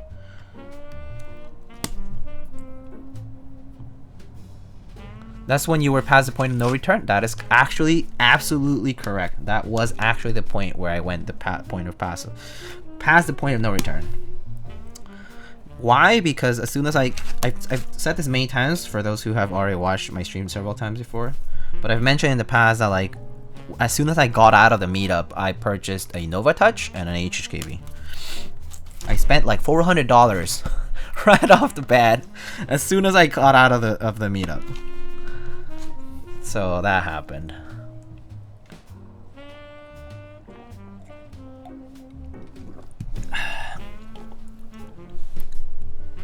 Do you still keep in touch with that friend who lived next door and asked you to go? Yeah, he actually, people don't know, but that friend of mine actually stopped by stream some time ago to say hi. Because he found out that I stream and that I post regularly and stuff. because he knows like my Reddit, you know, like info and like that kind of stuff. So yeah, he knows who I am and like what I do. Just got my Mr. Suit yesterday. I'm loving it so far. That's nice. Congrats. Glad to hear that you're like the board a lot. Are there any disadvantages of getting an extra solder PCB versus hot swap? I got the board with the hot swap. I want to get another PCB. I will tell you just pros and cons. The pros of a solder PCB is that you have multiple layout support. So for example, here you have a split backspace versus regular backspace, or step caps lock versus regular caps lock, for example, or different bottom rows, right? Hot swap does not offer you that option. Why? Because the hot swap sockets are fixed into certain positions, which means that you only get to put switches in those positions, right? That's number one advantage of a solder PCB. Number two advantage of a solder PCB is that obviously you get to build it yourself, which I personally find to be one of the more pleasurable things about keyboards, is the aspect of building your own keyboard. And then, yeah, I guess, you know, number three is that, well, yeah, I mean, like disassembly and all that, there's a convenience of hot swap for sure, but hot swap does have limitations, right? Like eventually they'll give out. And also, like, some people say hot swap and solder might feel different. I personally can't attest to that. I don't personally really believe it. Because solder and hot swap both basically affix a certain, you know, put joints in a rigid location, so it's not like they're mainly different. So yeah, it's up to you. It's up to you. I don't know why people always recommend ordering more than one PCB in case the one is DOA. Rubs me the wrong way. I personally would agree with that though. You know why? It's not actually in case one is DOA. It's not about a PCB being dead on arrival. It's actually because the PCBs are custom made. So for example, this keyboard. This is a very good example for a keyboard. This keyboard I have right here is called a Duck TCV3. This layout, have you ever seen it anywhere else exactly this layout? Probably not. Okay, so PCB was made for this keyboard. Imagine if the PCB here broke. Can I replace the PCB easily? No, because it was only made for this board, and there's no other boards made for that have made PCBs like this specific layout. So for that reason, you would get another one. Like, you know, if you're using a custom PCB that you know is only made for that board, or you know, or a limited number of boards even, but that you know it doesn't happen often, or that it might just be easier to have an extra one around just in case. Yeah. So in those cases, you definitely might want to consider having an extra PCB. Just hand wire it, easy clap. I think hand wiring, holy shit. And then like all the diodes, because you know that you don't get you can't get rollover without diodes. So you have to do diodes too. Oh wait, no, that's the wrong bag.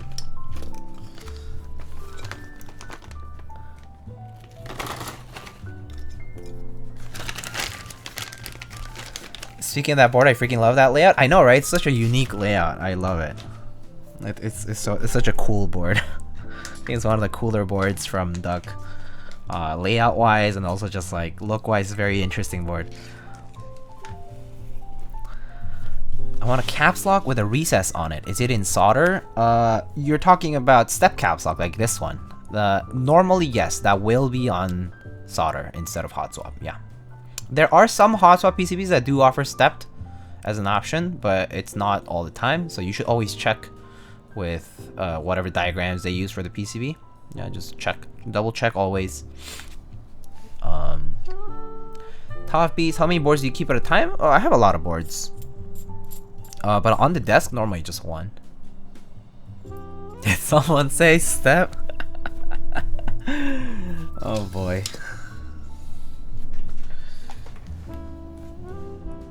Oh goodness.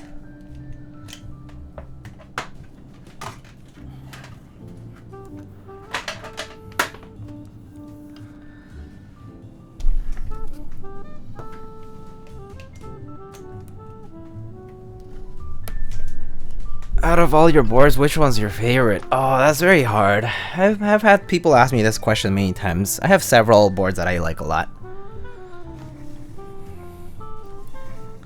It's hard to decide which ones would be the one, though. I don't think there is one that I would say like, oh, okay, this one over everything else. I think they all have pros and cons, and I just like them differently. Do you put your holy grails in a bag? Define holy grails again? Define holy grail? Does anybody here watch anime by any chance?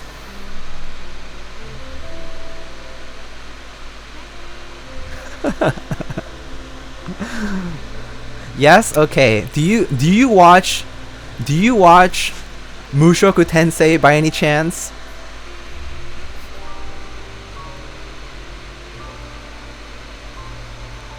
Yes? So Holy Grail or Holy Relic. Yeah. Anyway, I'm just messing. Diego with the weave check. I'm always around with the weave check for sure. Because I'm not ashamed at all of saying that I watch anime a lot and that I enjoy it quite a lot. That's just a known fact about me. Not ashamed at all. Mushoku Tensei is my favorite isekai. Manga is so slow it hurts. You should start reading the you should read the light novel. The manga is also not accurate to what the light novel is trying to present. So the manga actually diverges from the light novel. Anyway, it's being adapted in such a nice way. It's great. I have not read a lot of the light novel myself, but it's been a very, very fun show. But anyhow, I hope you guys are enjoying the show if you're watching. Also, I'm a big idiot, but somehow, of course, I realized very, very quickly that I was like, why did I not screw the? I didn't screw the the stab screws, but I mean they wouldn't come off because the plate is already on. And I managed to test the stabs without the screws on, which is absolutely hilarious. But okay, they're on now. Do you need a fan? I don't use one when soldering is that. It's just for safety, because I probably solder a lot more keyboards than you do. Just in general. So I personally, like, you know, long-term exposure to lead content in solder would be bad for me. So that's why I use one. Right?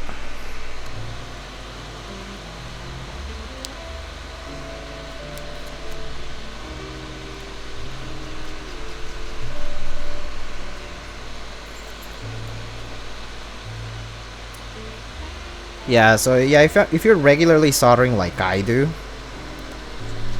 then you most certainly want to have a fan like this. Definitely don't want to risk your health like that. At least I know I don't. I know I don't want to risk my health like that.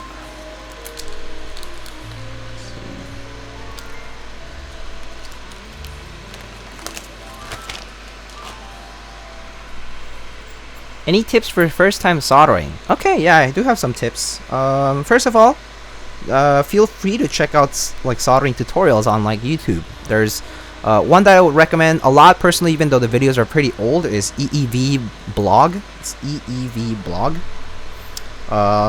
They are an engineer and they do like tutorial videos on YouTube for like a lot of topics related to like electrical engineering and electronics overall. But they do have some good tutorials on soldering. Another tip, of course, that I have is take it slowly, like as in, I know that a lot of people are afraid that they might overheat the joint, but again, consider each individual joint as a separate activity from everything else, so you can always stop after one or two, right? Or you can do one and then stop, right? And then check your work, and then over and over again, right? Until you're done.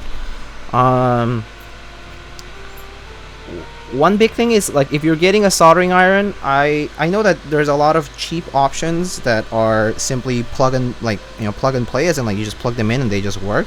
I highly recommend that you get a soldering iron that has at least some form of temperature control, even if it's like a small knob or something, because you definitely want to know what temperature your iron's at. Like, it definitely is the case that if you overheat your PCB with a soldering iron that you don't know the temperature of, you can definitely damage the PCB or the component that you're working with. So definitely might want to have a soldering iron that at least has temperature control capabilities, which is actually not expensive. There's like cheap soldering irons nowadays for 20 or 25 US dollars even that have that ability, that capability. So don't skimp on it. 330C is a good starting point. Yes, so it's a good starting point for leaded solder. So that's solder with a lead core mixed into it. So so for example, the solder I am using, I do recommend the solder I'm using right now. It's Kester solder. It's pretty much considered like it's like an industry standard. It's very, very nice. In the case of my current solder, it has it's a 6337 mix, right? So it's like a 37% lead content, I guess. Wait, is actually someone correct me if I'm mistaken. What are the elements in solder? I just want to make sure. Yeah, tin lead ratio. So it's 63% tin, 37% lead, right? And then this one is the Kester no clean with it has a rosin core, and the rosin core basically just means that it has flux in the solder itself. So flux is a substance that allows better heat conduction, and therefore better heat conduction allows better flowing of the solder, of the melted solder, onto the components, like these copper components, right? These pads where you are putting the solder into, right? Like flux, because it helps with conduction of heat, it will optimize the way the solder will melt and go into those holes. So if you are using there's no issue with lead-free solder at all. The only difference is that for lead-free solder, you want to use a higher temperature so that you can melt it appropriately. That's the main difference of leaded versus lead-free, is that lead-free requires a higher temperature to melt. The melting point is higher. Operating at lower temperatures is easier in general on electronics because it's a lot more lenient on on the parts, because you're exposing it to less heat while still being able to melt the solder. So that's why people like to use leaded solder. But that said, right, you can use any kind of solder. Leaded is recommended if you're like in North America, where you can purchase leaded solder just fine. I know that in the EU, it's much more difficult to get leaded solder due to regulations.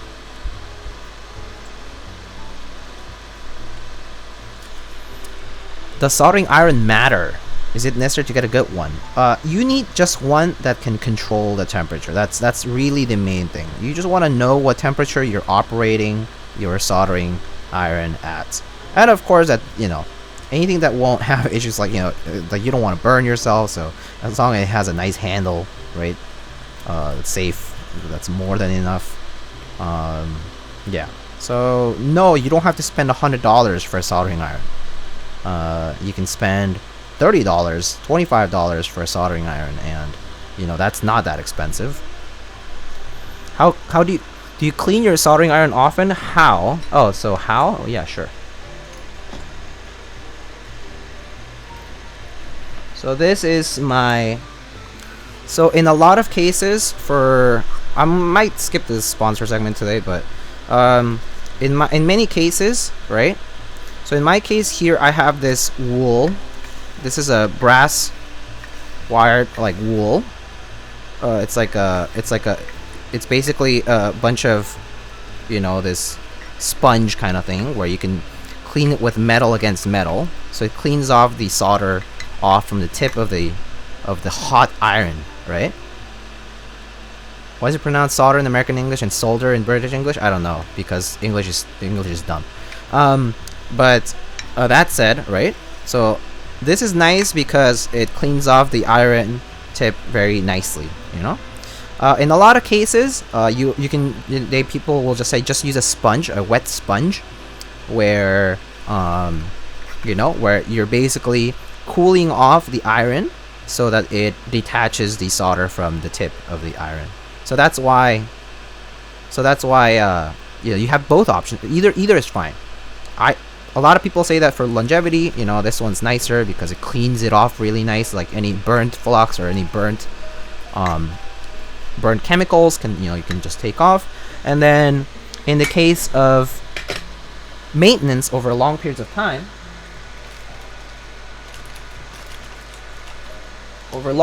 time, you can actually get one of these, for example. So this is actually chemical paste from Shoko. So this chemical paste, basically it's to maintain the iron tip healthy, like in a healthy shape, because this basically coats the tip, cleans and coats the tip in this particular compound, and then you clean it off with a brass wire like wool, and then, you know, that's it. But basically this tip thinner or this like chemical paste is a way to clean and maintain your soldering iron tip. So I use this not too often, like maybe every 5-10 soldering sessions. But how often do I actually clean off the soldering iron against like a sponge, like the wire sponge or like the wet sponge, for example? Maybe every 5 joints is fine. Basically, if you start seeing that the solder at the tip of the iron is like turning black because it's burning, like the flux is burning away, then it means it's time for to clean that. You want to have a nice and shiny solder joint, nice and shiny joint that looks like a conical shape. If it looks like a blob, that's no good. If it looks like a little like dome, like a bulbous dome, that's no good. You want something that has a nice kind of like conical shape. It's like a nice cusp.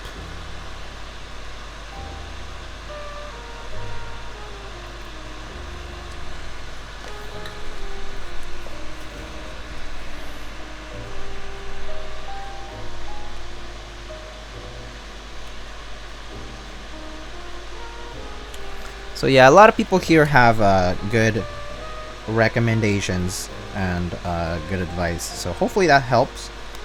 But if not, you know, you can always ask more questions. I hope that answered the question though. I actually don't remember who asked it anymore. Sorry. I had a nice nap. Very nice.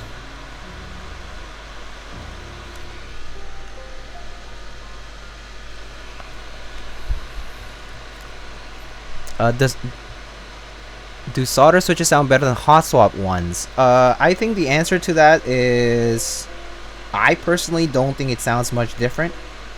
Some people disagree. Some people agree. Some people disagree. I personally disagree. I personally don't really think it makes a difference whether you're using solder or hot swap. As far as, you know, how it sounds or feels on the board, I personally think it's basically the same.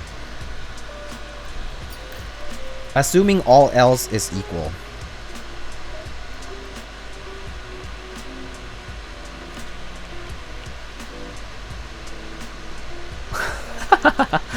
Solder is way more thocky, marbly, and poppy, not hollow or pingy like hot swap. Oh wait, did I hear the T word? Pairs execute order 66. Is Pairs here? Oh wait, did Pairs get timeout and unmodded? Okay, Peaches, you can execute order 66.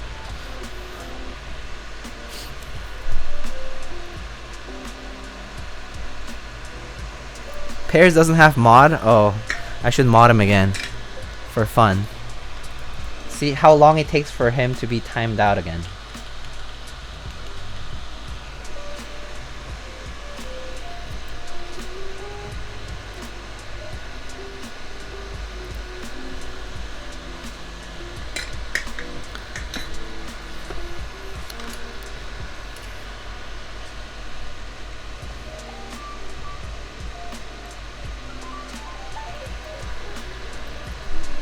Oh no, it's slash timeout.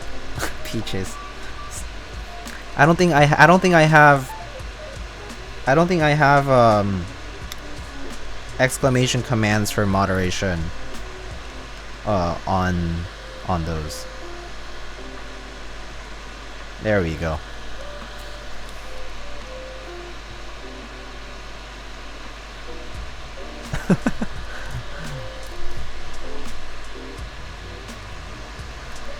I just got Mr. Suit literally today. Congrats, very nice. I guess they're shipping new round. I mean, at least Owl Lab seems to be delivering the boards, which is good. Despite the screw ups in between. Unfortunate, but alas.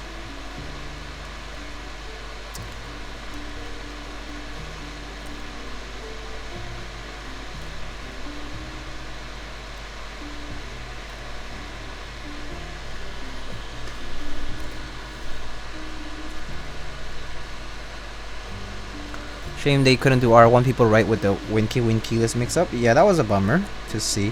I mean, honestly, like, I think what surprised me the most was screwing up more than once after, like, knowing that there was an obvious mistake with the way Shopify in this case was handled. I thought it was kind of alarming to see them screw up again, or 2 more times maybe.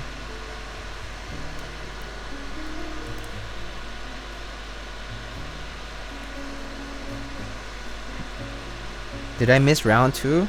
I believe you did. They have not had a run where they haven't fucked up, basically. I see. They forgot to check some box or something in Shopify. I mean, again, that's not an excuse though, right? I forgot to check. Oh, sorry guys, I forgot to check some boxes. You guys are not getting anything. Oh, oops, forgot to check some boxes. You're not getting a refund back. Oops, forgot to check some boxes. I guess on this contract now I get to keep all the money and run.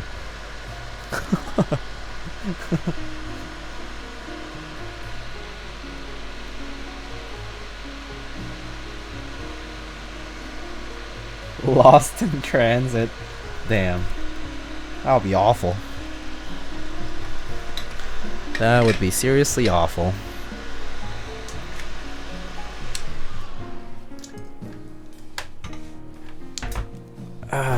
They did make it up to anybody who bought it with an accelerated group buy at least, which is shipping out already. Well, yeah, that's good at least. I mean, there's some solutions they have given out. Excuse me. Alright.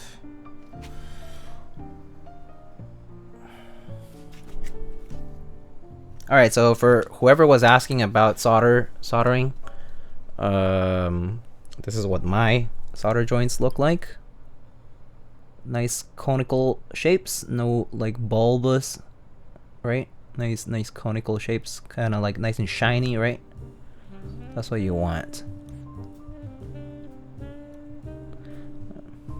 I don't know if this is industry standard good or anything like that, but it's clean enough. Like, you don't look at it and say ew.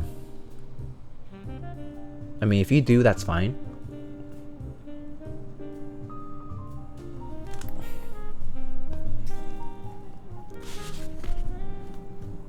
Yeah, I knew Nachos was gonna say that. He would say that.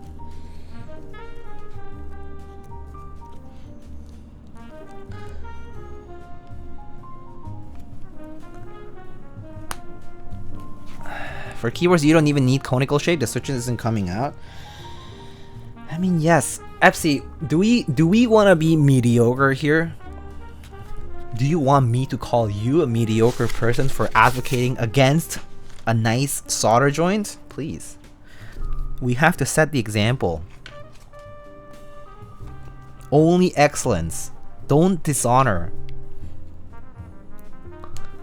the builder family. But anyway, yeah.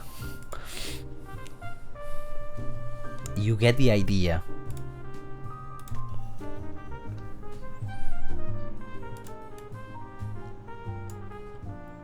I'm a D student, the only Asian part I did not pass. Oh boy.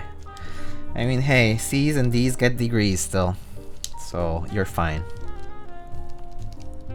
I'm sure there are other qualities that make you a stellar person, as I know you are.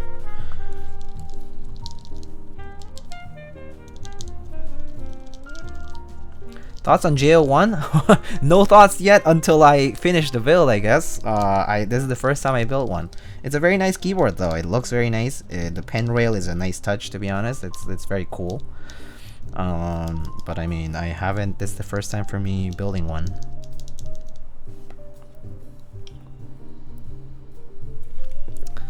Alright, great. Everything works.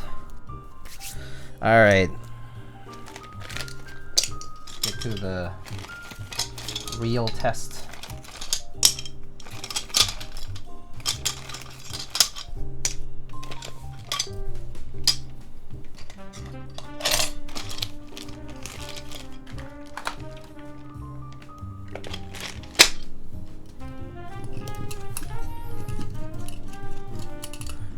How they allow me to become a teacher? I don't know. Oh boy. That said, I feel like that's just imposter syndrome. I feel like you are probably an excellent teacher, Epsi.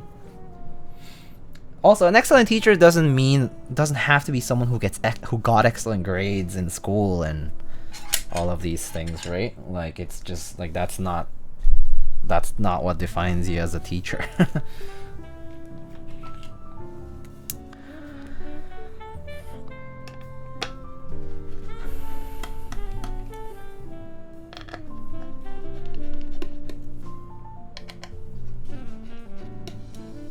Oh, Nefarious, hello. Were the switches lubed properly? They seemed alright to me. Yeah, I think they're okay. They're lightly lubed, but they're alright. They're nice.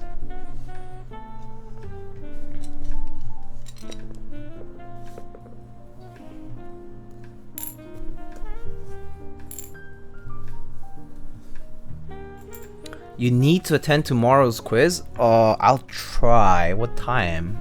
Is there a time for it?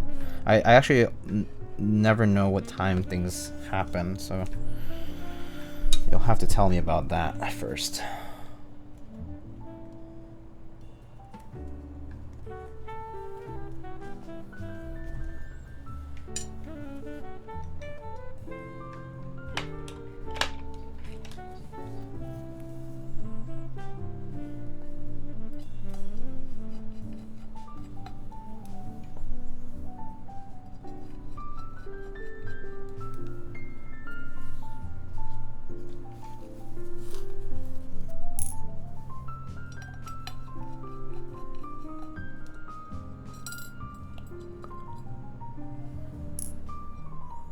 Some switches are actually very easy to over lube. Like, I think the Aqua Kings come with a coat of lube that pretty much, also not to mention the housing itself is already pretty tight. That makes them a little too easy to over lube, if I recall correctly. I think Lavenders you can over lube easily as well, because they also come with a coat of lube. That I actually think I might have wiped off one batch of like lavenders with like tissue, just like wiped it off. As I was like disassembling each of the switches. Because that was like the easiest way to... Wait a second. I'm gonna take this off first. These switch holes are slightly dirty, I think.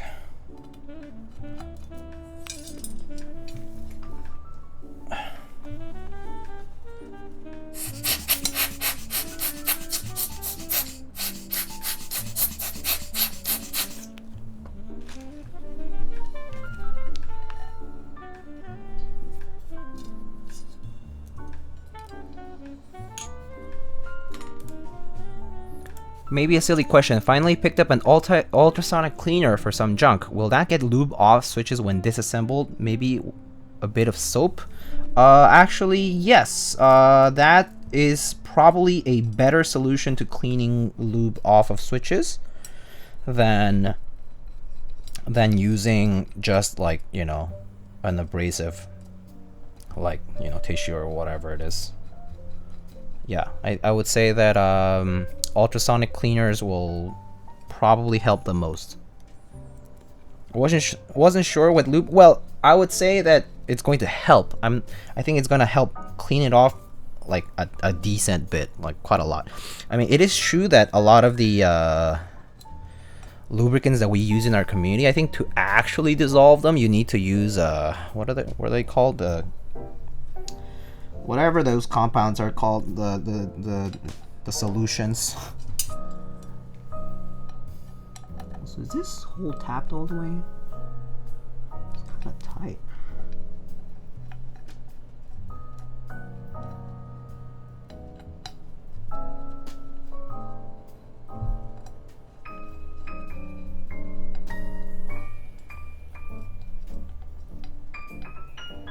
Okay, there.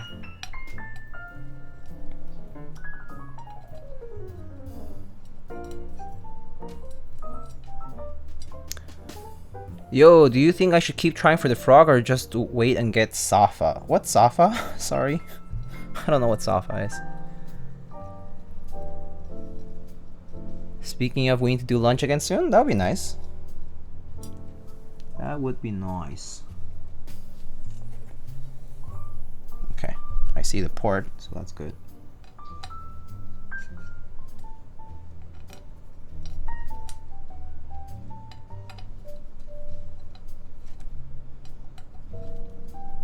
Alright, very nice. Safa by Ball, link GH. Okay, cool. Oh wait, I think I saw that board. I think I know what you're talking about. Alright. Do I want to swap the bar, the pen rail for the silver, or do I keep it in brass?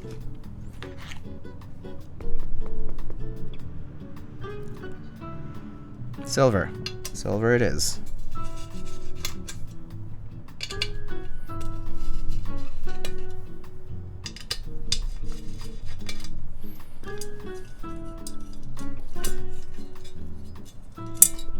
Actually, this can just stay there. There it is. Brass bar.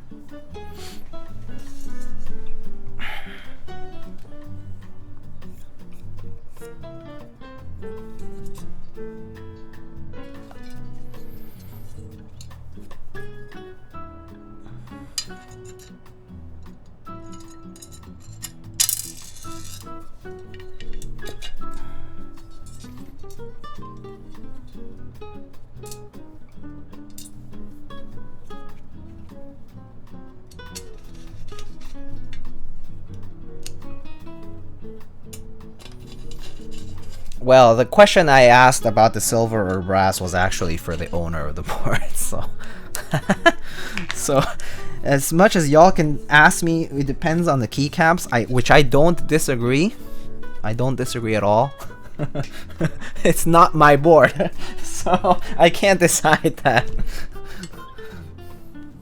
Alright, let's try this out now.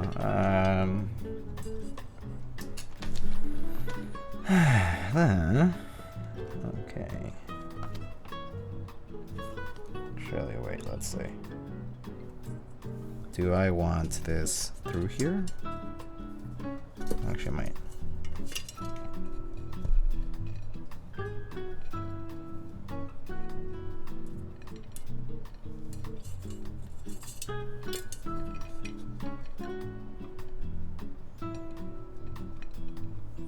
I see, so this portion probably falls out very easily. But based on what I'm seeing here, I think the plate is supposed to be grooved in the gasket. So I think the gasket should hold if the plate is properly in place.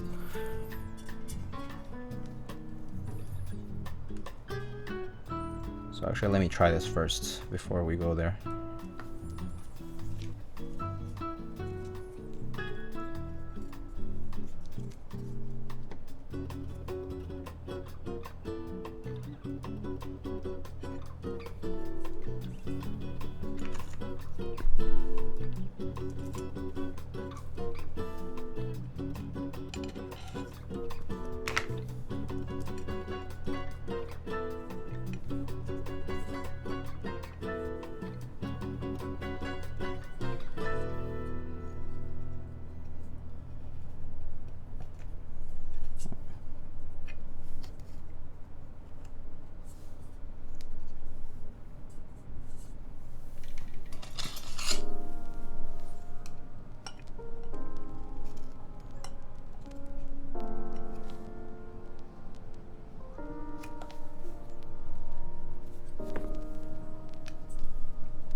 Boom! Alright. Easy clap.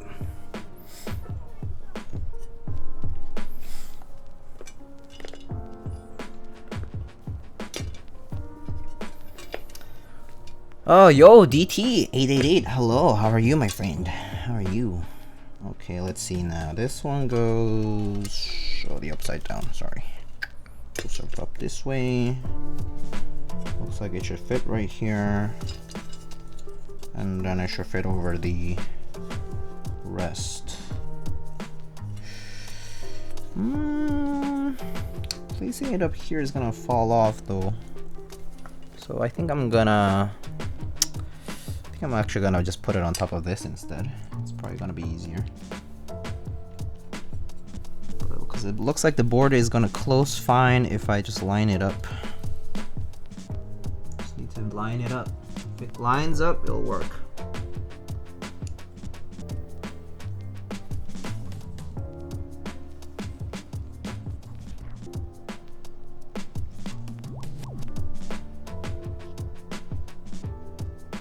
Yeah, I can see why you would want glue here. A glue stick could help a lot here, because it is just loose. So every time you take it off, it'll just come off. Yeah, I can see why. See exactly why you would want a glue stick.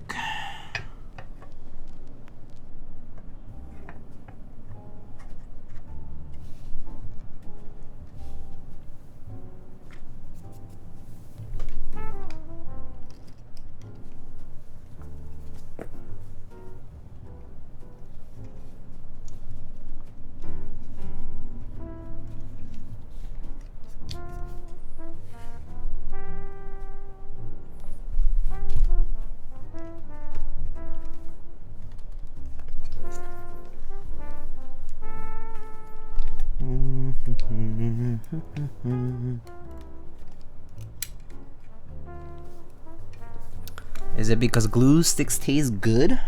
Probably. Probably exactly why. Alright, now let's see though. Okay, I think with the compression it should close. So let me just test though. If it feels too tight, then I probably screwed up. If it doesn't, then it's fine. But it looks, from the looks of this corner, it looks fine to me. Yep, that looks okay.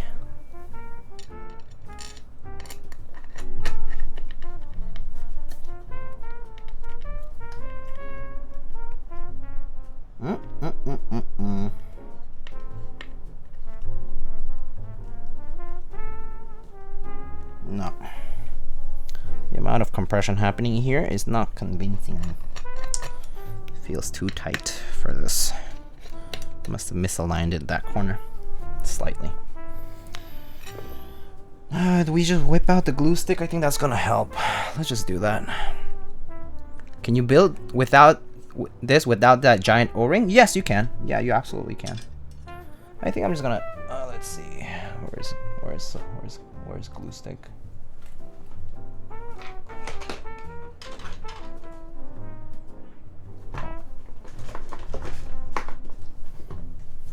Okay. Ta-da. Okay, I just need the corners here. So, corner. Corner.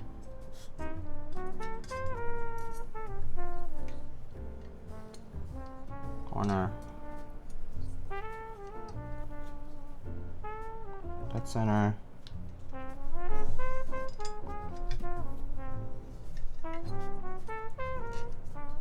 This gasket is ever so slightly bigger than what it should be.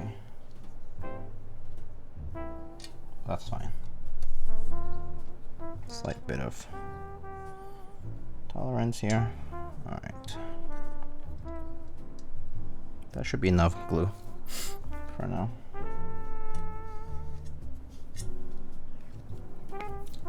And this should compress when we close it. So I guess I'll just do this so that this part doesn't come off.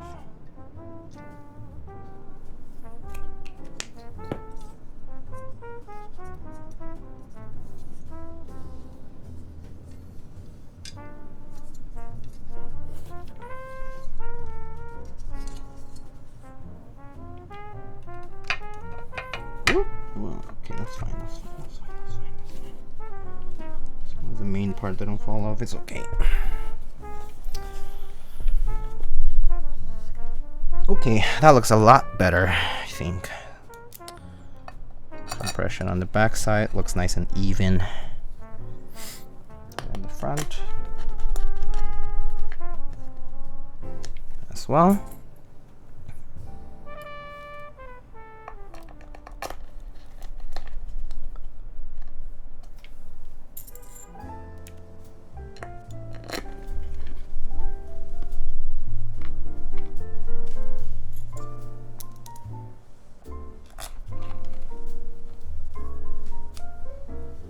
Okay, nice. Very nice.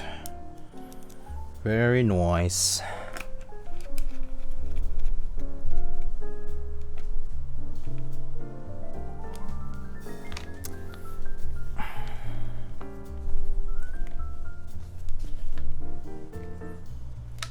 Okay. Looks great. Boom. Easy. Has keycap been claimed? Let me check actually. No, it has not.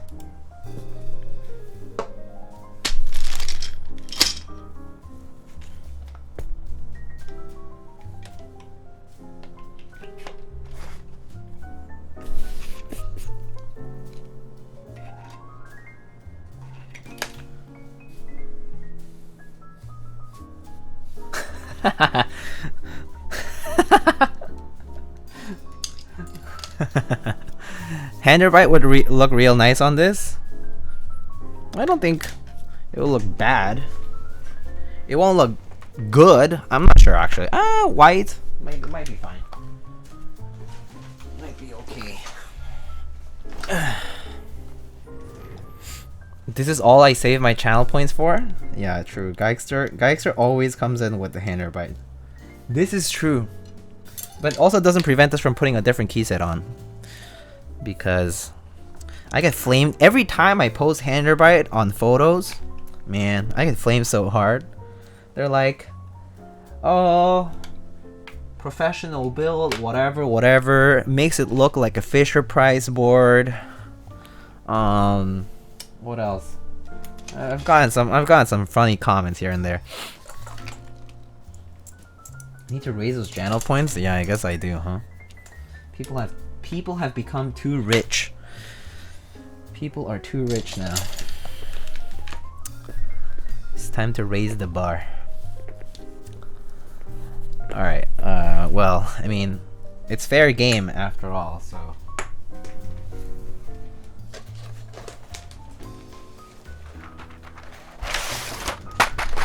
I do have it here, and I saw that Peach has redeemed Shoko, so I'll bring that out afterwards, I guess? Afterwards. So we'll do a typing test with Handerbrite, and then I'll get Shoko out. Is that good? Oh, 10 push-ups. Oh, nice. Okay. Sure. Okay, let's see. All right, fine. I'll do the push. Do I do the push-ups first? Yeah, I'll do the push-ups first. Let's see. Where is? All right.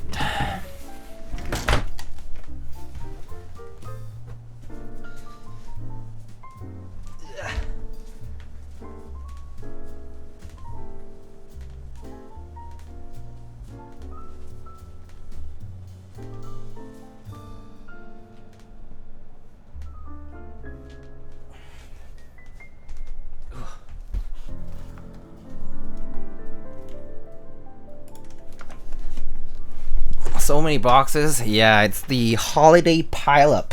I also have people who don't want me to ship until after the holidays because they don't want to risk losing their keyboards. So I have a lot of keyboards right now to wait for to ship.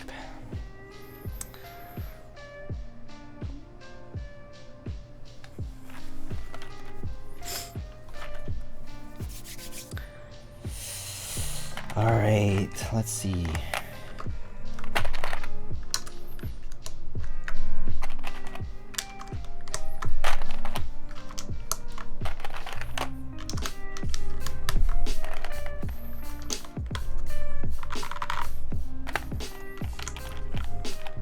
It would be nice if Euro has arrived.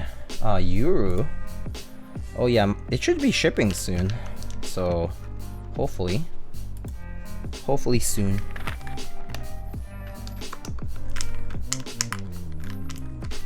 Ooh.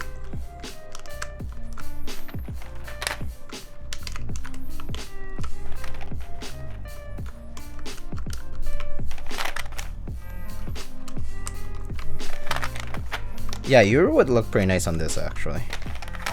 So I think Euro does have a white base for the alphas. Whitish.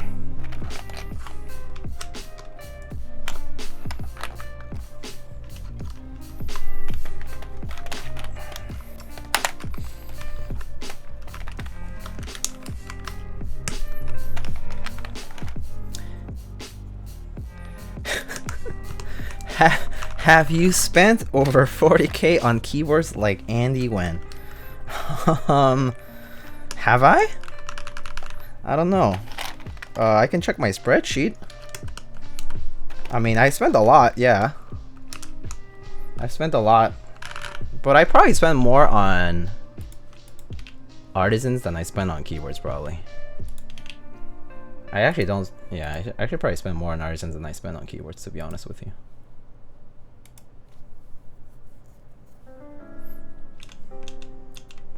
Oh, I can answer your question. No, I have not.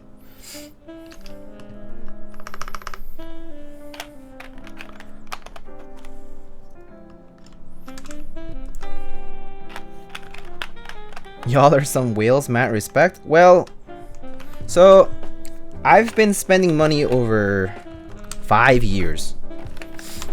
So but I always set a budget, you know? Like I say like, okay, this month this is my budget for keyboards and it doesn't go past that, right?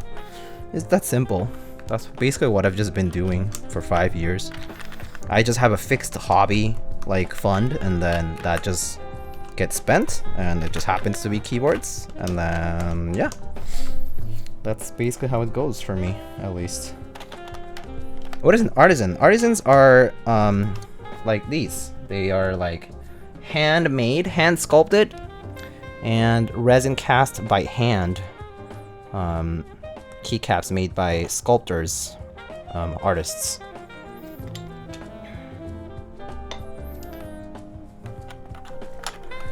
You don't want to know is also the answer, yes. Run while you can is also another valid answer. There's many valid answers to what is an artisan.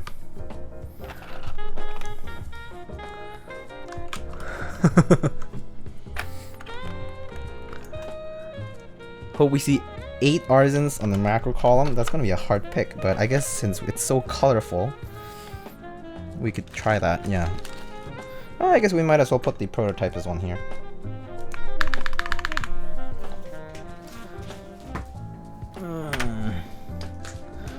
Alright. Let's put...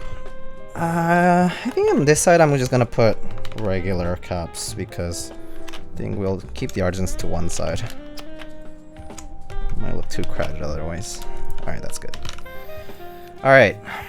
What's your favorite artisan, Diego? That's a very tough question. I collect very widely as far as makers go, but there's a lot of makers I do like. I like Hungaric Studio a lot. I like Eclectic, I like Booper, Key Collective, Gaff Caps, Clack are some of my favorites.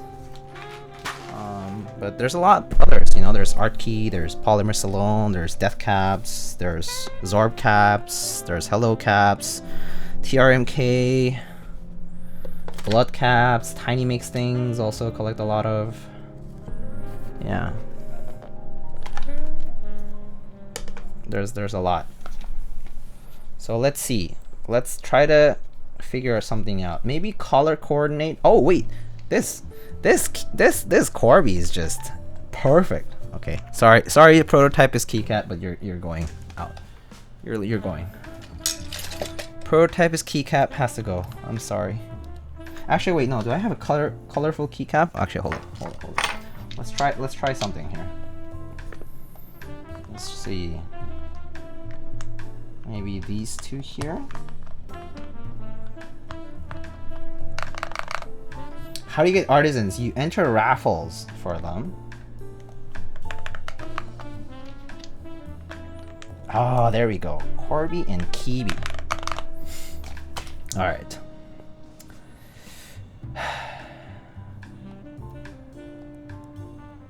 We could have saved Scrammy's wallet, but we chose Violet instead. Yes, we did. Yes, we did. Oh, I know that somebody likes penguins, so let's put some penguins on it.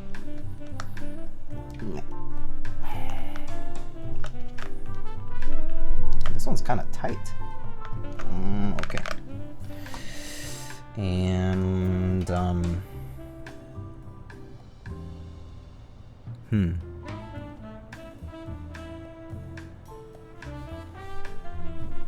what do you think, guys?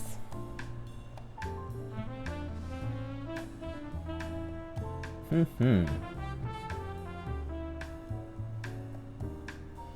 two sheep? Oh, they're cute. I agree. Okay. But actually, they might rub side to side. Do they? Actually, I don't know. Do they though? Oh yeah, they're too thick to be side to side. Can't put them side to side.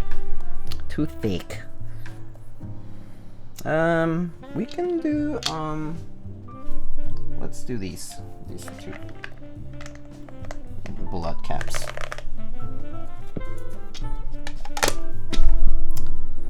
We have a lot of artisans here. I think these will do. Very nice and colorful. Okay, you know what? I'll bring out Shoko, but I might actually do Handarbite for the photos for this one. I think it looks kind of nice. Now that I put it on and like put all the artisans and stuff, I think I like it a lot. But I'll still bring out Shoko because Peaches did request it after all. Eye pain? Damn, that's savage. Eye pain. Wow.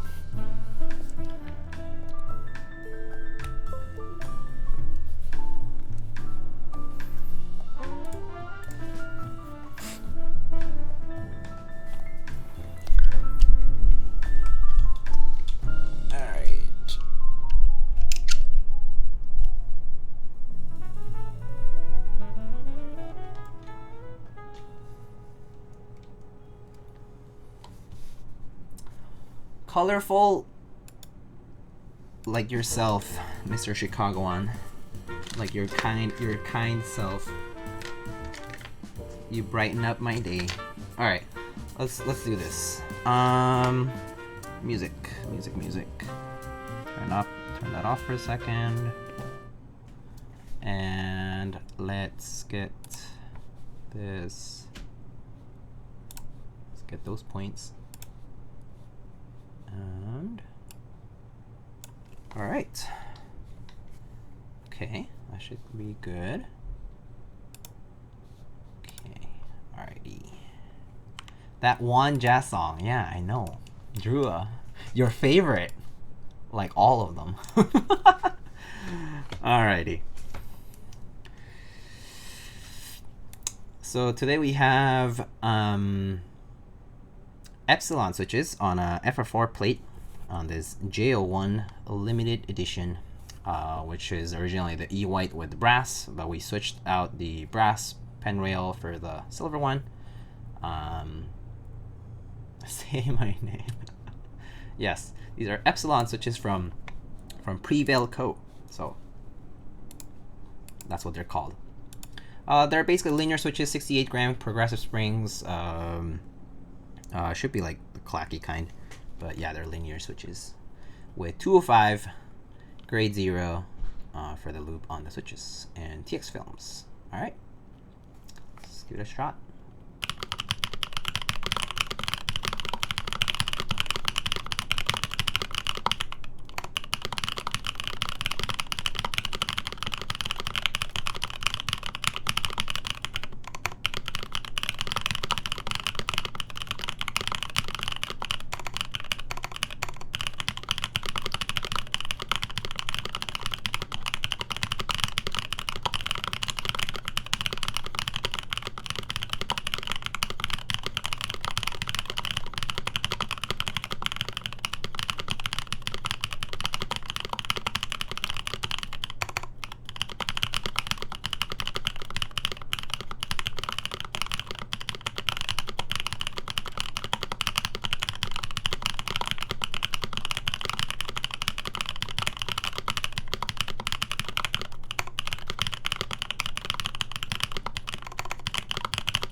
What it sounds like. Pretty nice sound, right? It actually sounds really good, I think. I think so.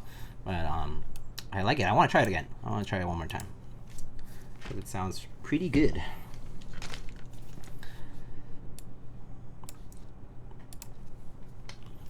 All right.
Very nice. Very nice. 132 also. Pretty speedy. Oh, I think I could have broken my record if I hadn't made those mistakes at the end. SMH. Peaches does not know Star Wars, unfortunately. Oh well, it's okay. I'll on behalf of my moderator's mistakes, I will not time out those people. So I'm sorry for my moderator's behavior of not knowing Star Wars Order 66. Just kidding. All right. Here are the mods for this. Also like this Artisan Cluster 2. Thoughts on J-01? I mean, it sounds great. It looks great in my opinion. So far so good.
How does it feel? It doesn't feel super stiff. I think it feels like just a bit the stiffness that I would expect from any full FR4 plate. Does it feel soft? Arguably no. I think it feels about as stiff as most sandwiched plates would, like sandwiched at the edge. So like, you know, most gasket mounts are like that too. They basically are sandwiched at the edges of the plate. So it kind of feels like that. It's not too stiff. It's not too soft. It's not too stiff probably because it's an FR4 plate. It's not too soft because the gaskets are not like super thick and not very compressible. The gaskets are actually like silicone, like rubber pieces, so it's not like, it's not as compressible as the Poron that some people use, like in the Polaris or the Keycult or whatever, you know. So it's somewhere in the middle there.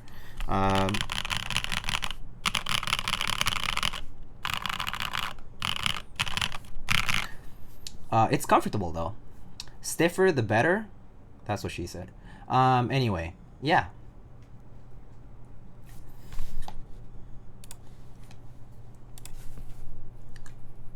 It's pretty good though. I like how it sounds. And certainly don't mind how it feels. I think it's a nice feel nonetheless. I think it's what I expected to feel like, so it's nothing that I would say like, oh my god, I hate it.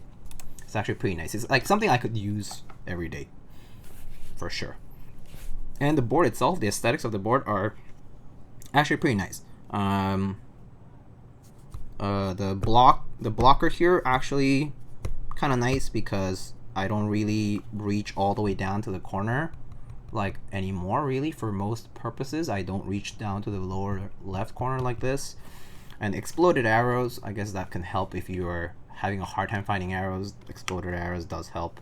I personally don't mind if the arrows are in line with the rest. I personally don't care, but I know people tend to prefer exploded arrows for the sake of basically homing in onto the arrows like with their hands without having to look. So I get it. Yo, Yeffy. Oh, Yeffy.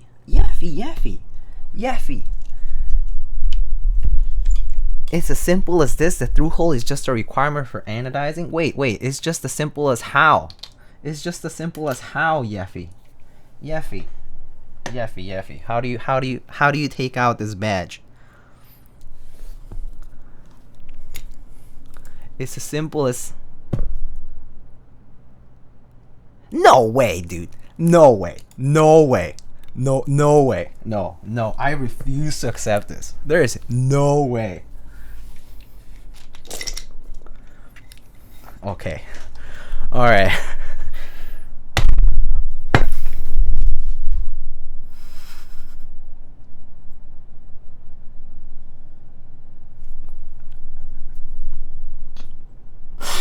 Oh no!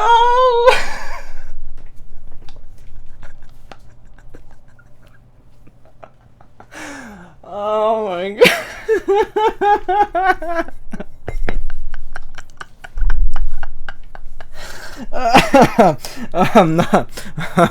No one saw that. It was perfectly straight when it came in, and I never had an issue with this. I'm gonna cut out the first 20 minutes of stream. You'll never see that in the VOD.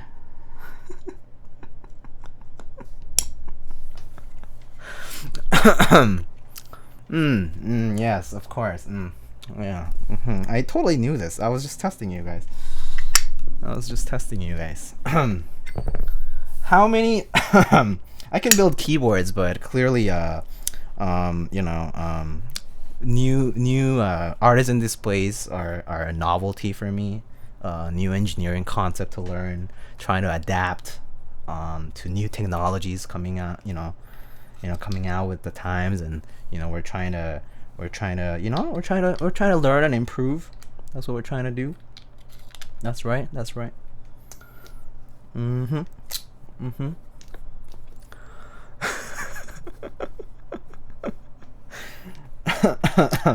Pressure fit is actually not even pressure fit. It's actually a magnet. that lets it stick on there. So there's some magnets on both sides, and there's a pressure fit too. Yes, but yeah. Diego, you okay? I'm fine. I'm doing just fine. I'm doing fine. I'm doing all right. I'm doing all right. I'm doing well. Thank you very much for asking. Perfectly fine. It's a nice day. It was warmer than usual today. It's nice. It's nice. Nice mail came in, you know. Magnus, how do they work? Okay, well, today we learn. You know, as you can see, I also am an imperfect individual, right? Everybody has flaws. Human beings, we all have flaws, right? NBD. We learn and we improve in our ways, in our erroneous ways. This is a forward-driven life. What is that? Living. You know. All right, let's do those push-ups. Oh shit. Okay, let's do those 20 push-ups. Let me hold up. How do I get rid of this first? Okay, there. And okay, so even my house has floors. Oh my god. Okay. Sorry for the mess in the background. Okay.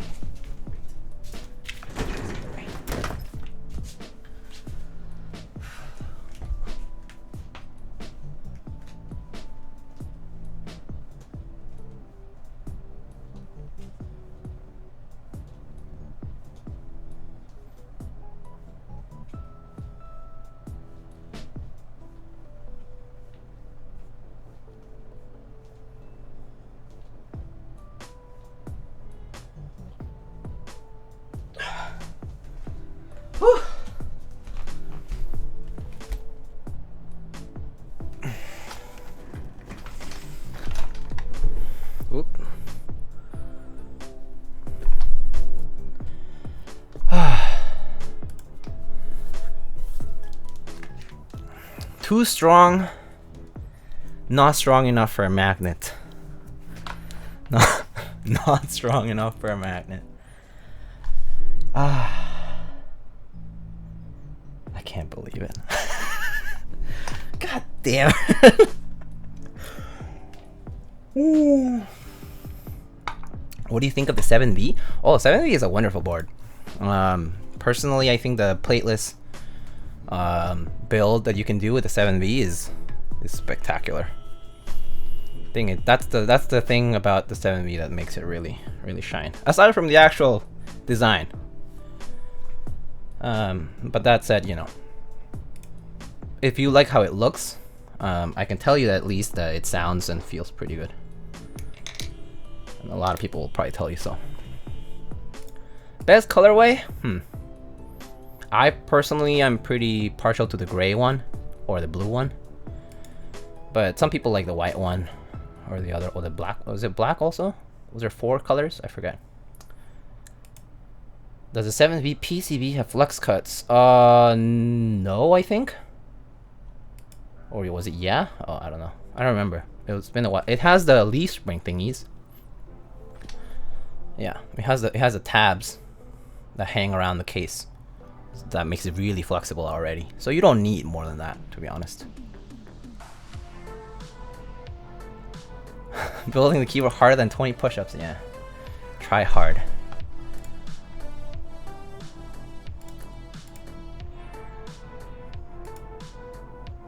Oh wait, what the heck?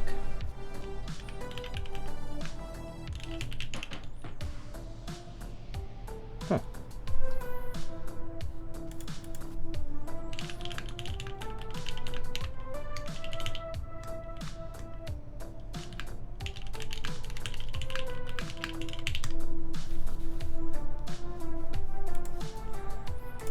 Blue Black, blue, gray, white. Oh, okay. Yeah.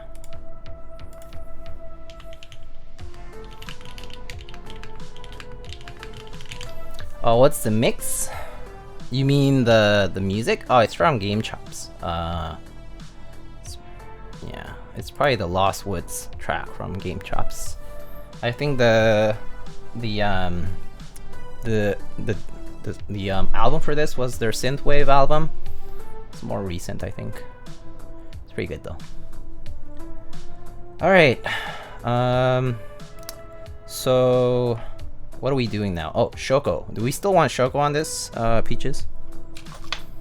I need to find it though. Where is it?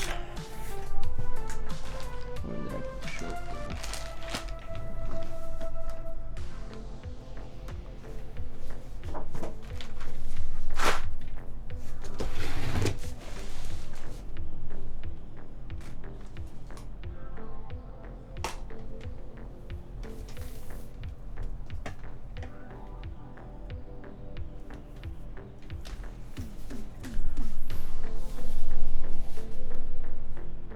All right.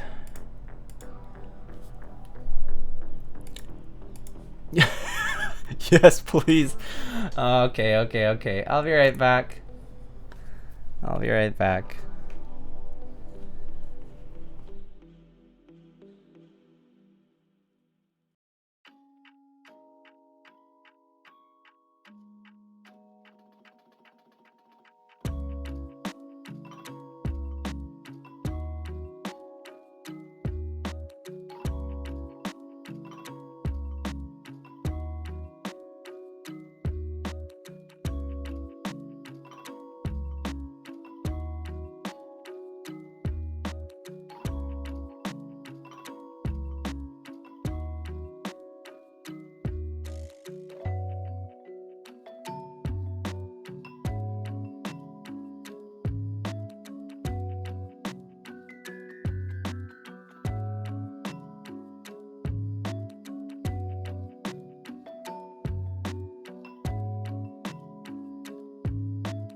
Okay, found Shoko.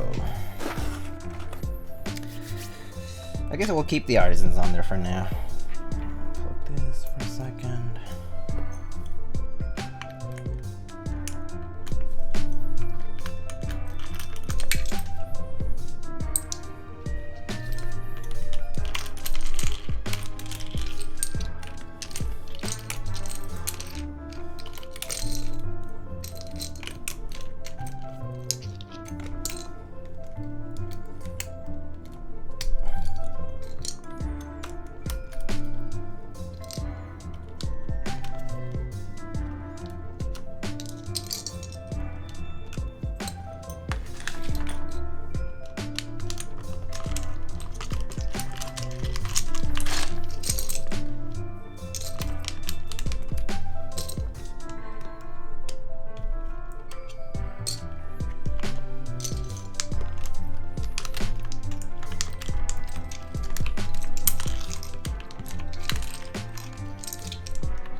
Alright.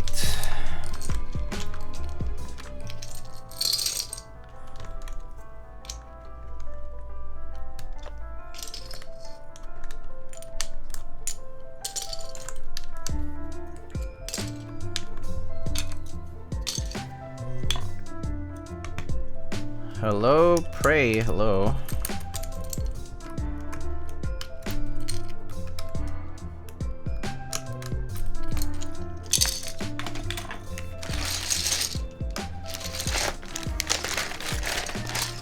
Let's see, what am I missing from here?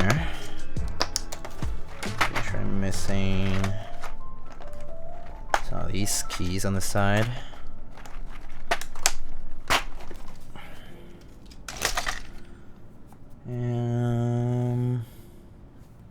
This guy's here.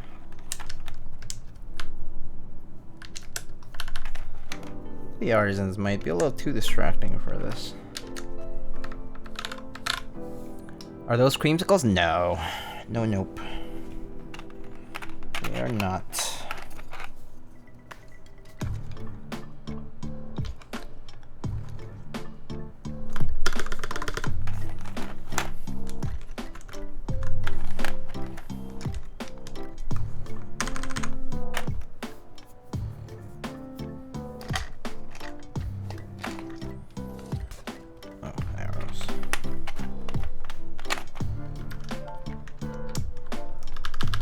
Creamsicles in another build? Nice.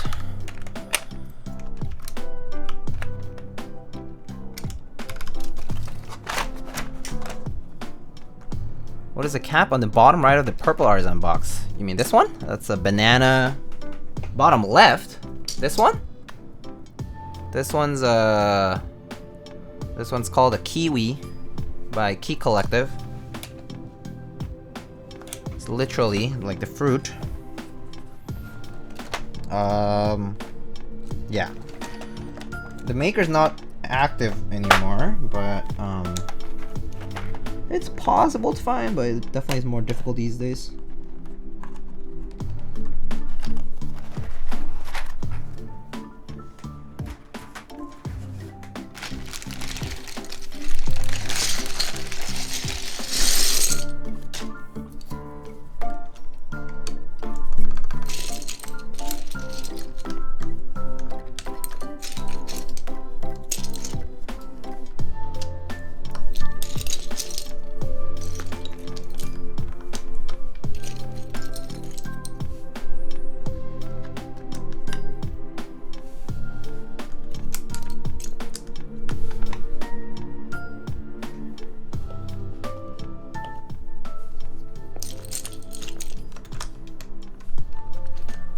Still waiting on Shoko R2.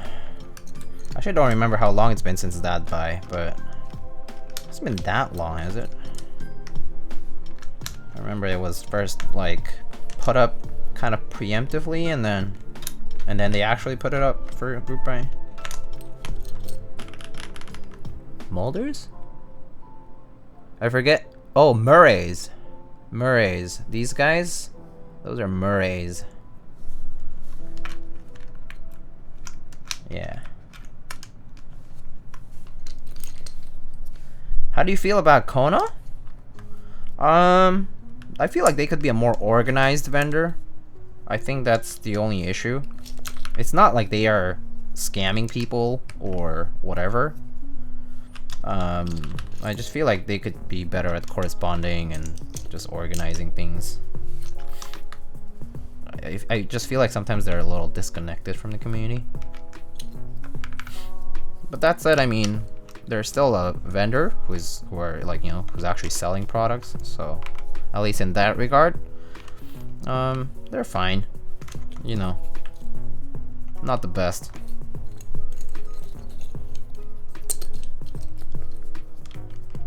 Could be better, basically. It's like improvements could be made, but definitely haven't seen them that much.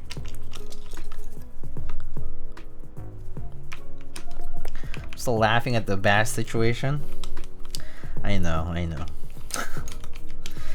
As soon as I saw the video, I was like, Yeah, it's just gonna come off, right? I'm sure it's just gonna come off. I'm sure it was just me.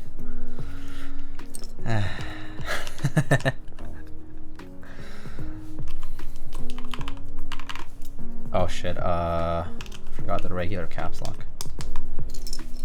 Regular caps lock.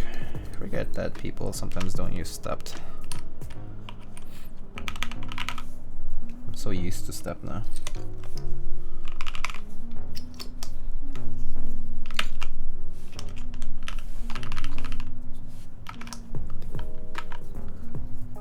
Regular caps locks for the week? Oh boy.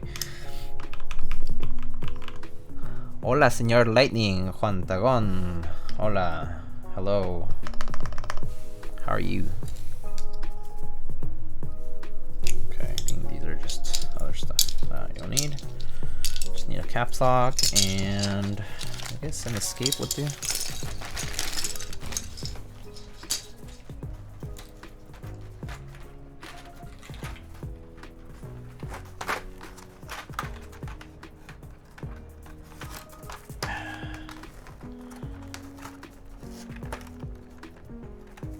Where can I find some stabies, yo?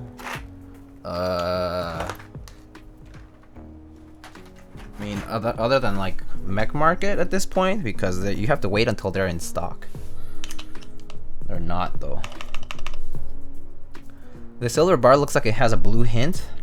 No, it's just a reflection probably. It's definitely silver. Yeah, no, it's definitely silver.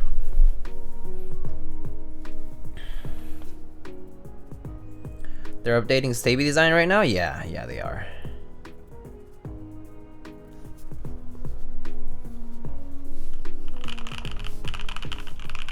After 2 hours, I figured out why my spacebar stab is sticking and no others.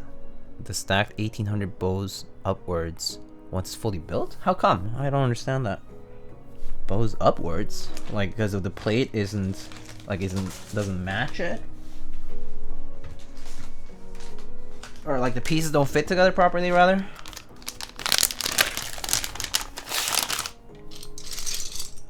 Wait, that's not mine.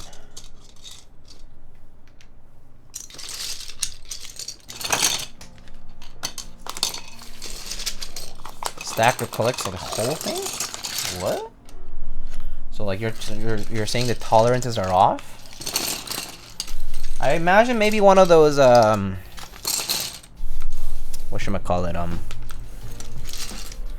maybe the standoffs or like the screw inserts, maybe those are off, like as in like they're tilted slightly, causing the whole thing to sort of tilt all together when you tighten all the screws. Yeah, it could be one of the stacks to be out. Maybe, but I mean, if the holes line up, it should be fine.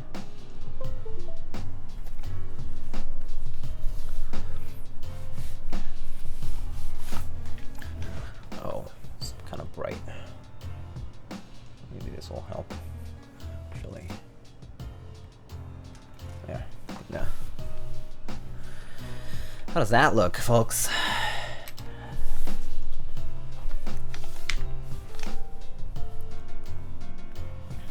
Is this a climb build? Yeah, it is. Oh, I guess I didn't mention it in the commands.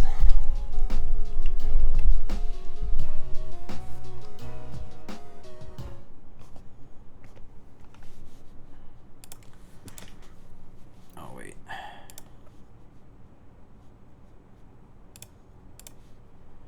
Yep. Hate to say, but I think Handerbite was better. Could be. I think also the artisans are a little distracting here.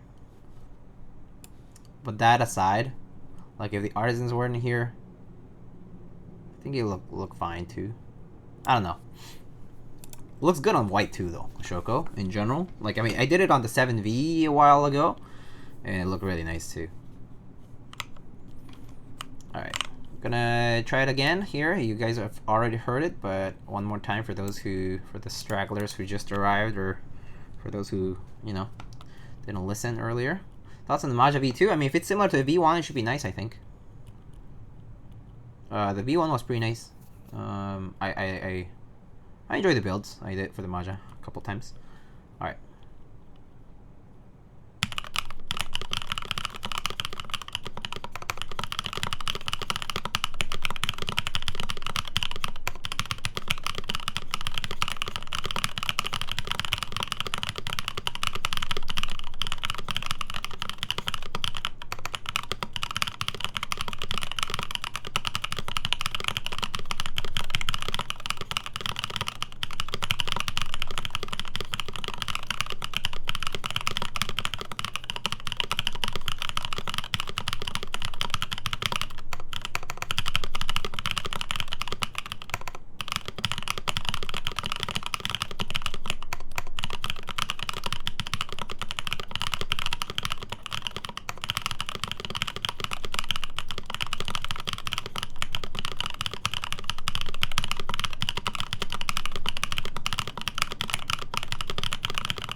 It sounds great.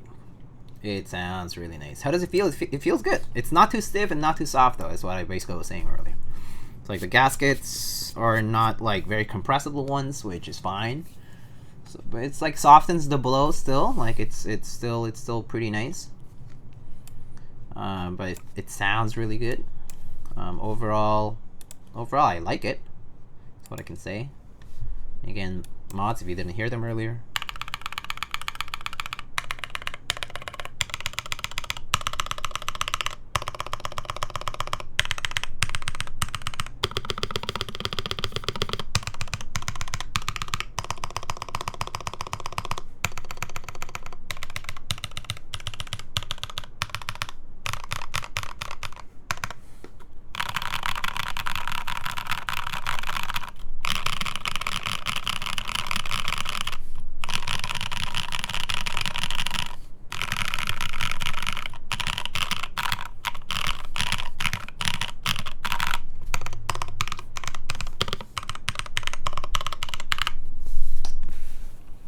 That's what it is.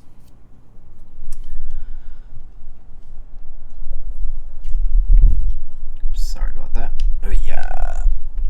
It's not. V2 is gasket, V1 is top mount. Huh. Oh, I see. Yeah, I wonder how that'll change then for the Maja.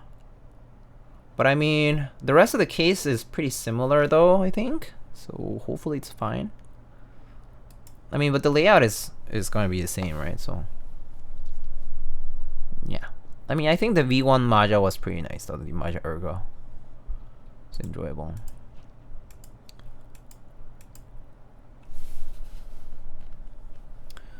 Are you student or working? Both, yeah.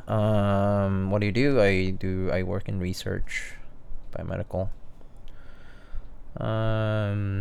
You like tactiles or linears? I like both. On MX, I like linears. For tactiles, I prefer Topre in general.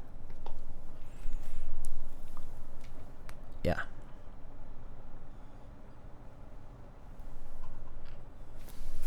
Alright, so have you tried Holy Bobas? Yeah, I've tried them several times. They're nice, but I don't like very tactile switches on MX personally. I prefer lighter tactiles like MX Browns or MX Clears at most. Any more tactile than that, and I personally don't really use it every day. Like, it's not something I would use every day, rather. It's fine. I could use it, but it's not every day. Why? Why what? Why what? What is the connector on the cable? I actually don't know. I didn't get it myself. Someone else could. But it's basically one of those push-pull connectors. Yeah. You can just search for any thin push-pull connectors for cables, and you should probably be able to find something similar. Aside from Limo. I mean, Limo's expensive. Like, the original ones are really expensive, but yeah. Why do you not like tactile MX? Just don't like it as much. Just prefer Topre for tactiles. That's pretty as simple as it gets. Or I prefer lighter tactiles. That's all. Lighter tactility, I think, is much better on MX. I think strong tactility, like strong tactile switches on MX, I personally get tired of them. Both sound and feel wise, just in general, I just kind of tire out of them. Kind of feels like there's too much going on, so I tire out. Yeah. MX doesn't have a MX doesn't have a great design for tactiles. Like the way tactiles work, it's like they depend on the shape of the stem, but the leaf is designed for linears really.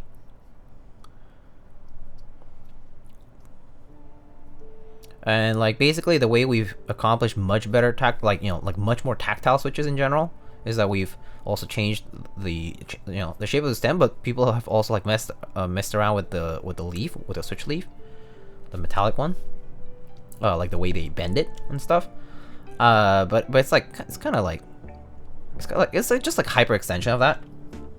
Personally, I just don't like it as much. I think, yeah, as like I think Topper is just comfortable. Whereas MX Clears and MX Browns are just lighter tactility, so I personally like don't mind as much. It's like doesn't feel like all the. I feel like the return on heavy tactiles on MX is what personally turns me off from them. Just feels like too much. You like Toprio over Alps? Yeah, I probably like Toprio over Alps, but I do like Alps. But even among Alps, I only like certain Alps. Like at this point, I think I only like orange Alps and blue Alps. That's it. Everything else is okay, but it's good, but okay. Yeah. Also Alps is expensive. Alps gets expensive pretty quickly. Yeah. But I personally like orange Alps a lot, blue Alps a lot, like clickies. Blue Alps are great. They sound amazing. And especially they sound great in the original chassis, like in the original keyboards. Like the, like the Omnigate stuff, or like the DC 2014 leading edge, and a bunch of others, right? But yeah, I think the chunky plastic ones, yeah. I think a lot of these switches sound better in those original chassis. MX is kind of an exception because the chassis for Cherry boards is actually not that great quality. Compared to the assembly of the Alps or like other stuff, like they're way different. Like the plates are reinforced, and there's a lot of screws, and like it's like really well engineered. Or I think for Cherry it's a little more shoddy. But that said, if you rebuild like an MX keyboard, like a Cherry board, but do like PCB only, it's really nice. But I think like the plate experience is like subpar, and like MY is like truly bad. And yeah, I mean, I guess you just have to like lube stabs too and whatnot. So I personally feel like stock experience though, it's not great. Yeah, I don't like Alps sound. Yeah, it's an acquired taste. I think it's acquired taste for Alps. You just have to mess around with it for a while. Yeah. Now that I have Shoko on here, I might just leave this set on it. Like the Artisan's Tooth. I think I might just take pictures with this on because I'm too lazy for it. What Toprio board do you have? I have HKB and Real Force is mainly what I use. I've had Leopold before, but I don't use it anymore. So I sold it. Yeah.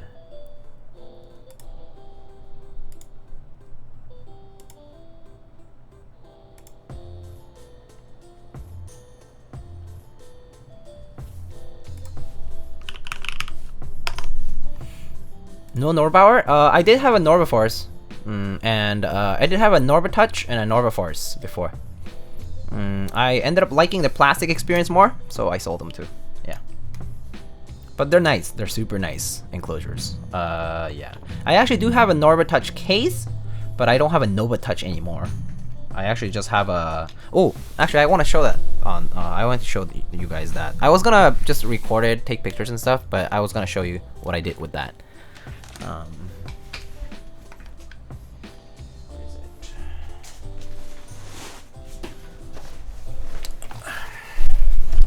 So a long time ago, I had built this. What is this? This Cooler Master's Keys Pro S, right? It's the one with the RGB and it's MX, right?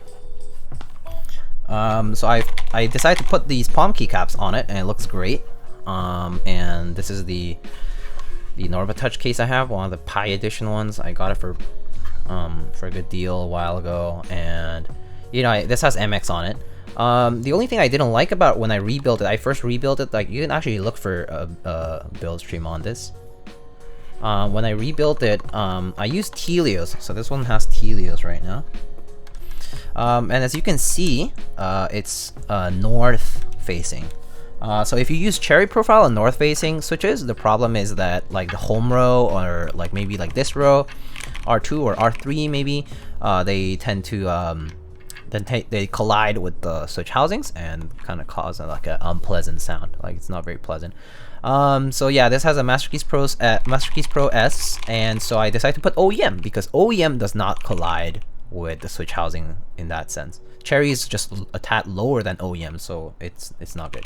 But so yeah, I decided to put these palm caps, and it looks nice and it sounds nice too.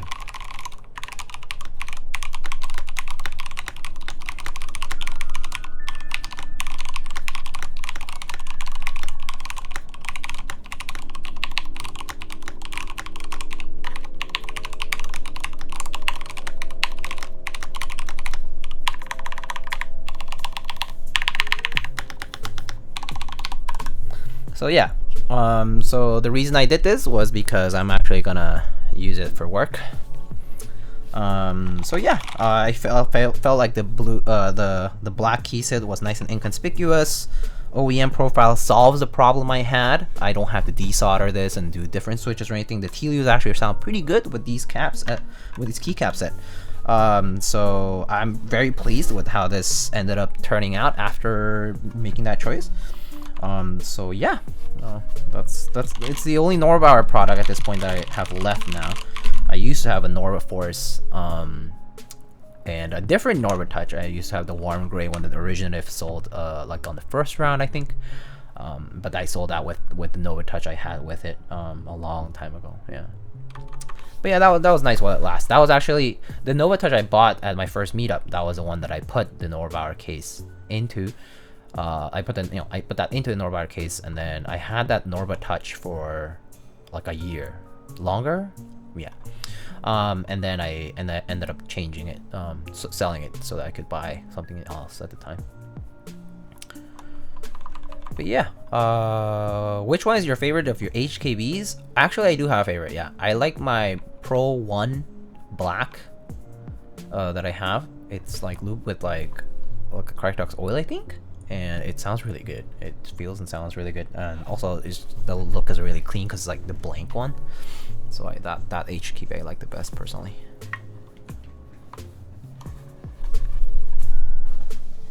Oh yeah, also this has pretty sweet RGB on it. Like if I show you, I think yeah, there you go. That's like pretty sick RGB on it. Yeah. But yeah,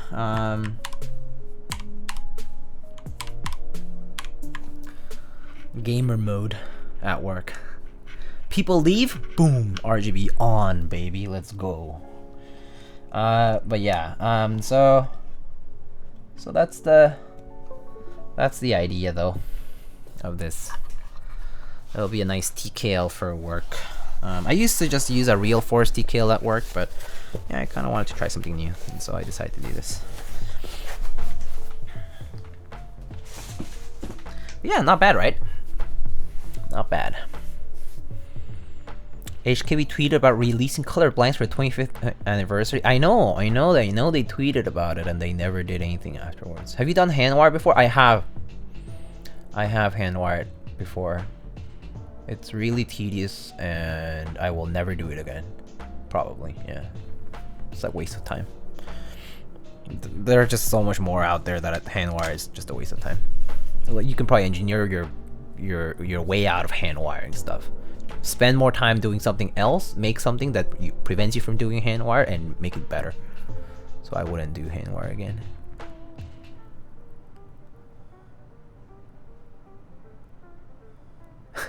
Yeffy, what's up? What is work? Work is research, mostly. For me. Research, analyzing data, a lot of image processing, algorithms, so a lot of coding. A lot of sitting in front of a computer. Yeah. Sitting in front of a computer 60 to 80 hours a week. That's basically my life.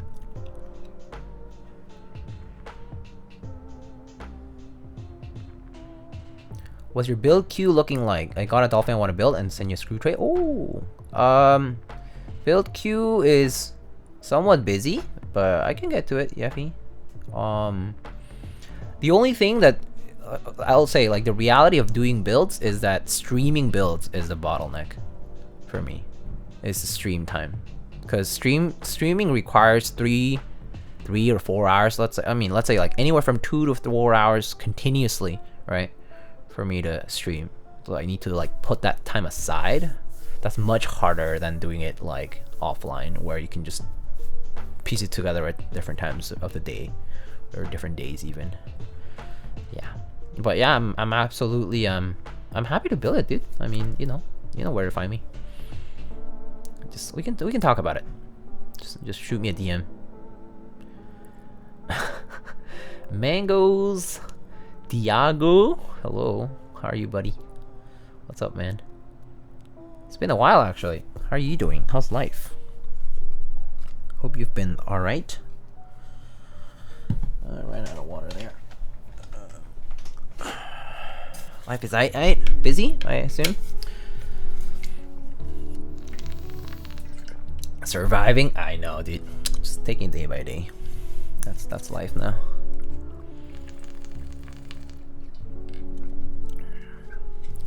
Will it be possible to have both sides magnetized? Oh damn, it's done now. Yeah, we did finish. I guess I can show it off for a little bit though. Here it is, the J-01 that we built today with Prototypist cap just aside for a second. But yeah, here's the J-01 that we built today. Super nice and clean. The E-white on this board looks really clean. Big fan.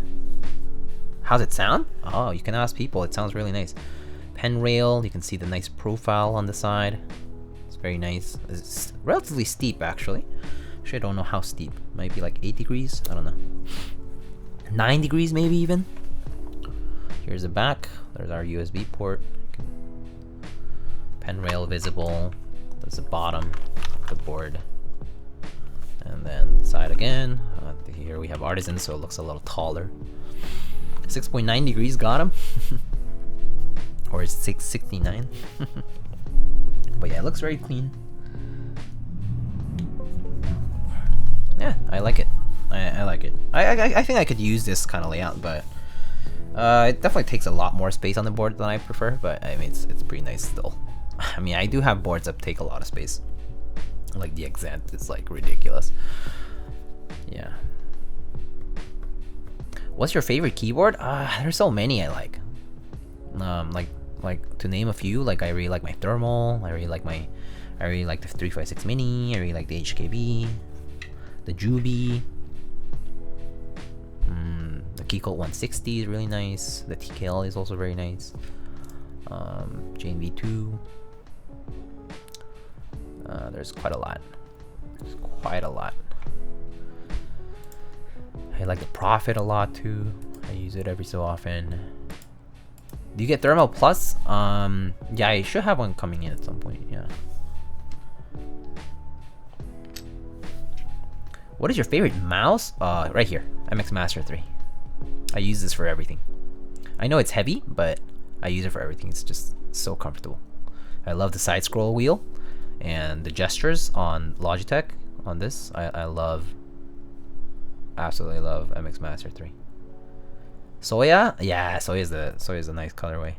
Yeah. Soya would be, yeah, it's the one. Thought it was really unique, so went for something different. Keycaps plan for that? No, not yet. Don't really have specific thoughts. Could be Sandstorm, could be something beige. I don't know. I think by then maybe I have something different. Thinking about getting the MW Commute set. MW Commute? MW Commute. MW Commute, Moy Studio. Wait, no. Oh, looks like isn't that basically 8008? Isn't this basically 8008? Looks identical. It looks the same. Very close. Like, very close. The alphas might be a tad more purplish, but if that doesn't resemble it, I mean, yeah, no, that's very close to 8008. But I mean, it looks fine. I mean, 8008 is a nice set. I had 8008 actually. It wasn't for me though at the end of the day, so I didn't end up keeping it. But yeah, and that's why for round 2 I didn't go on it. Yeah, I can't keep all these tabs on all these new key sets these days. There's so many. There's so many. Did I miss a sound test? Ah, yeah, you did. Yeah, I mean, do it one more time. I'll just do a quick one here.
They're using Kelowna films? Oh, okay. I was told TX, so I wrote whatever I was told.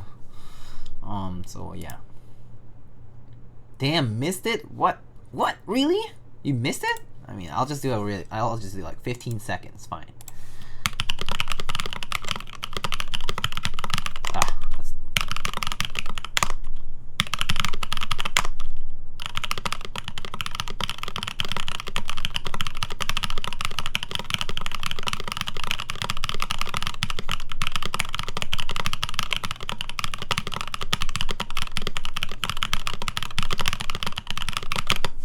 Damn it. Anyway.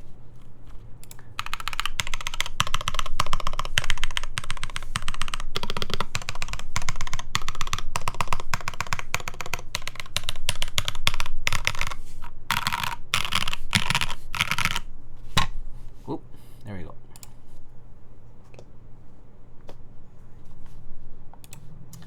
How do you like it? Sounds pretty good though, right? It's like one of the it's like one of those boards that the hollowness helps. I mean, I know that Jay talks about the acoustic chamber. So yeah.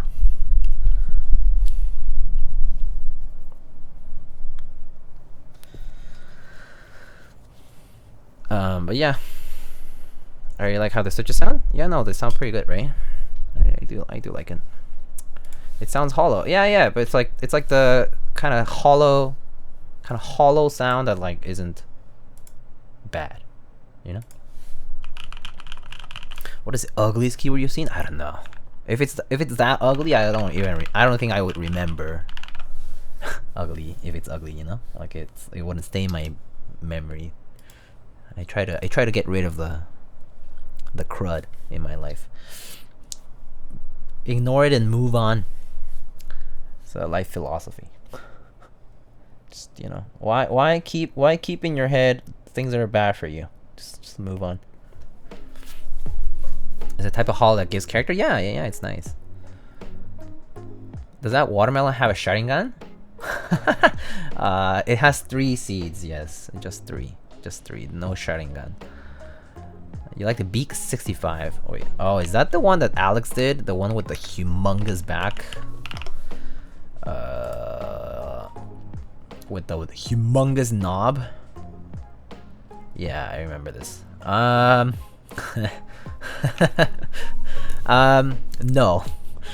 I don't. Oh,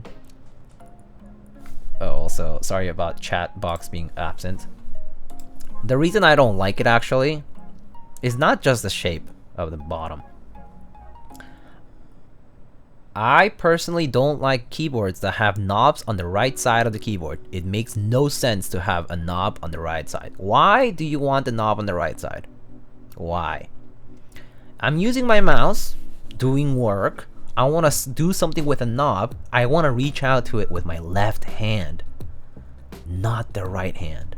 I don't want to put my hands off the mouse to reach out for the knob. Why is it on the right side? Why? Put it on the left. Okay, is that too right? Like right side centric? Okay, then do one on the right too. Do both. Choose. You know how people do win keyless and win key, or HHKV and win keyless options for the tops? Give people 2 options. Left side, right side knob. How about that? Put the knob on the mouse. I mean, well, right here. you can do an MX Master 3. You can just reprogram it to whatever you want, and obviously it just does that.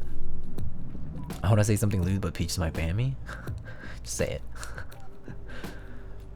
Make left hand knobs a thing? Yeah, I don't know. I mean, it's fine. I get it. You're typing away, and you're like, oh, gotta navigate this page.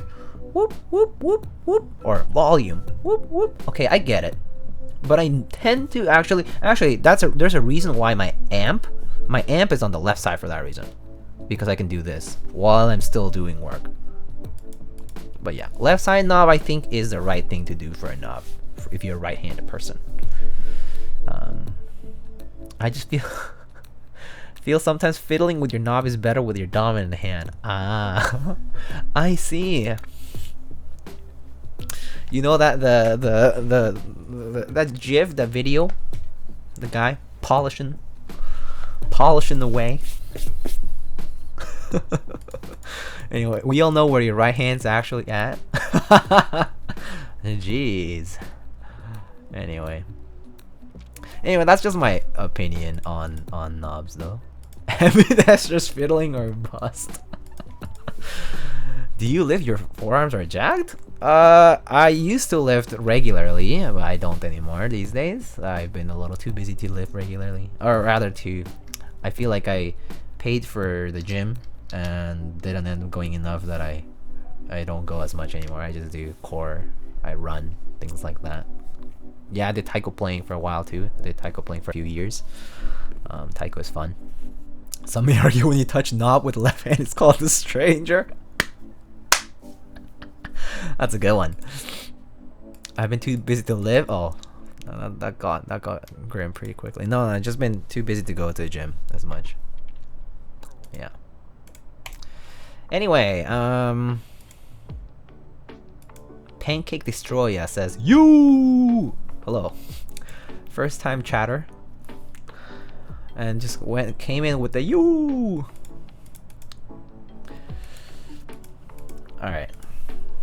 You're a runner? I used to a long time ago. Actually, for those who might not know, My username on Reddit is actually Lightning XI, Lightning 11 technically, right? It's XI Roman numeral 11. It was because I used to be a runner, and when I was used to run, I used to do better than the 11-second for a 100-meter dash, and so that was why the username came up. Like I was called by my coach like Little Lightning Rayito, and so yeah, and so that was why my username I made it Lightning XI. Cause origin story, yeah.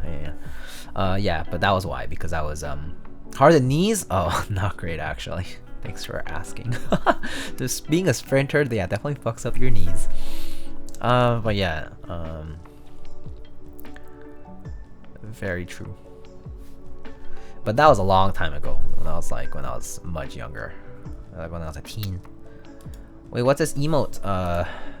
Drew, should I add this? Oh yeah, that one. Yeah, that's the one. Rayito lo supera.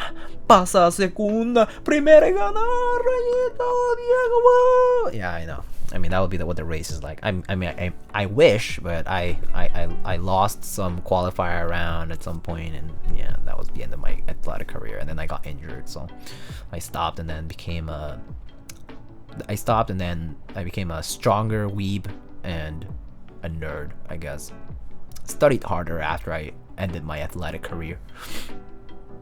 Are you from Puerto Rico? No, I'm from Mexico actually. You peaked at 11th place? Damn. Woo! Sheesh. Savage. Oh, fine. You want me to add it? Drew, hold up. Give me a sec. I just haven't done it. Add to channel. I think it should work. Now let me F5 on this. There. Oh wait, not yet. Try again. Oh, the 7TV chat on the screen hasn't loaded yet. Refresh. Yeah, I think that one might take a little time. But that said, try again. Clean. There you go. So anyway, so that was the build for the J-01. And a few things to share, a few funny things to happen today. Oh boy, that was embarrassing, but that was fun. I'm gonna go off to have some dinner and do some other stuff, but that was it for today. I do have an exciting build coming up next. The next build is probably gonna be, I actually was initially planning on building a different keyboard, but actually the person who owns this keyboard actually postponed the delivery for this, and so I'm gonna be building the Hero probably sooner. So the next build should be the Hero from Monoke, the prototype. I don't know which unit I have, so don't ask me. Don't DM me to ask. I'll block you probably. Yeah, so that'll happen on the next one, on the next stream. I'll announce when, what day and what time, in the near future. Yeah, but it should be probably later this week, if not early next. Sound good?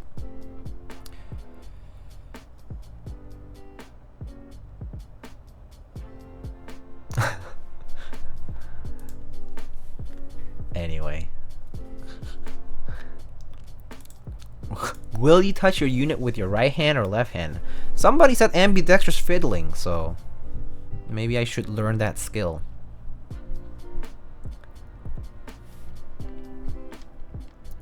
Alright. I think we should go rate somebody. Probably. Let's see who's live at the moment.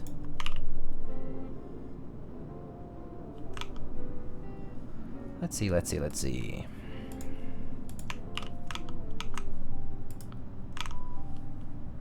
Halloween boards. We could rate Halloween. Haven't rated Halloween, have I? Have we rated Halloween? I don't think we have, actually. Q King. Who Who else? Don't see many people actually today. Kiwi or Halloween, I guess. I'll just RNG that. Flip coin. Alright, it's heads. Alright. Guess we're rating Halloween today. Halloween boards.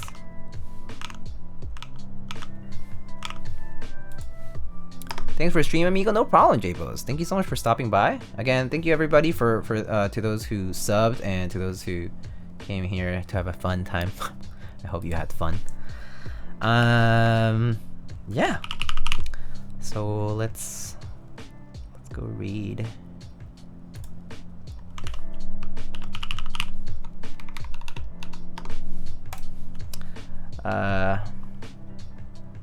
Halloween boards. What should we tell him?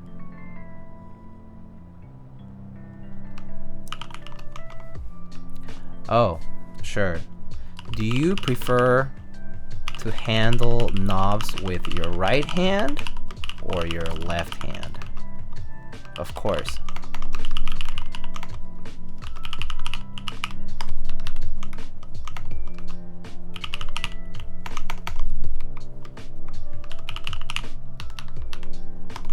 Alright.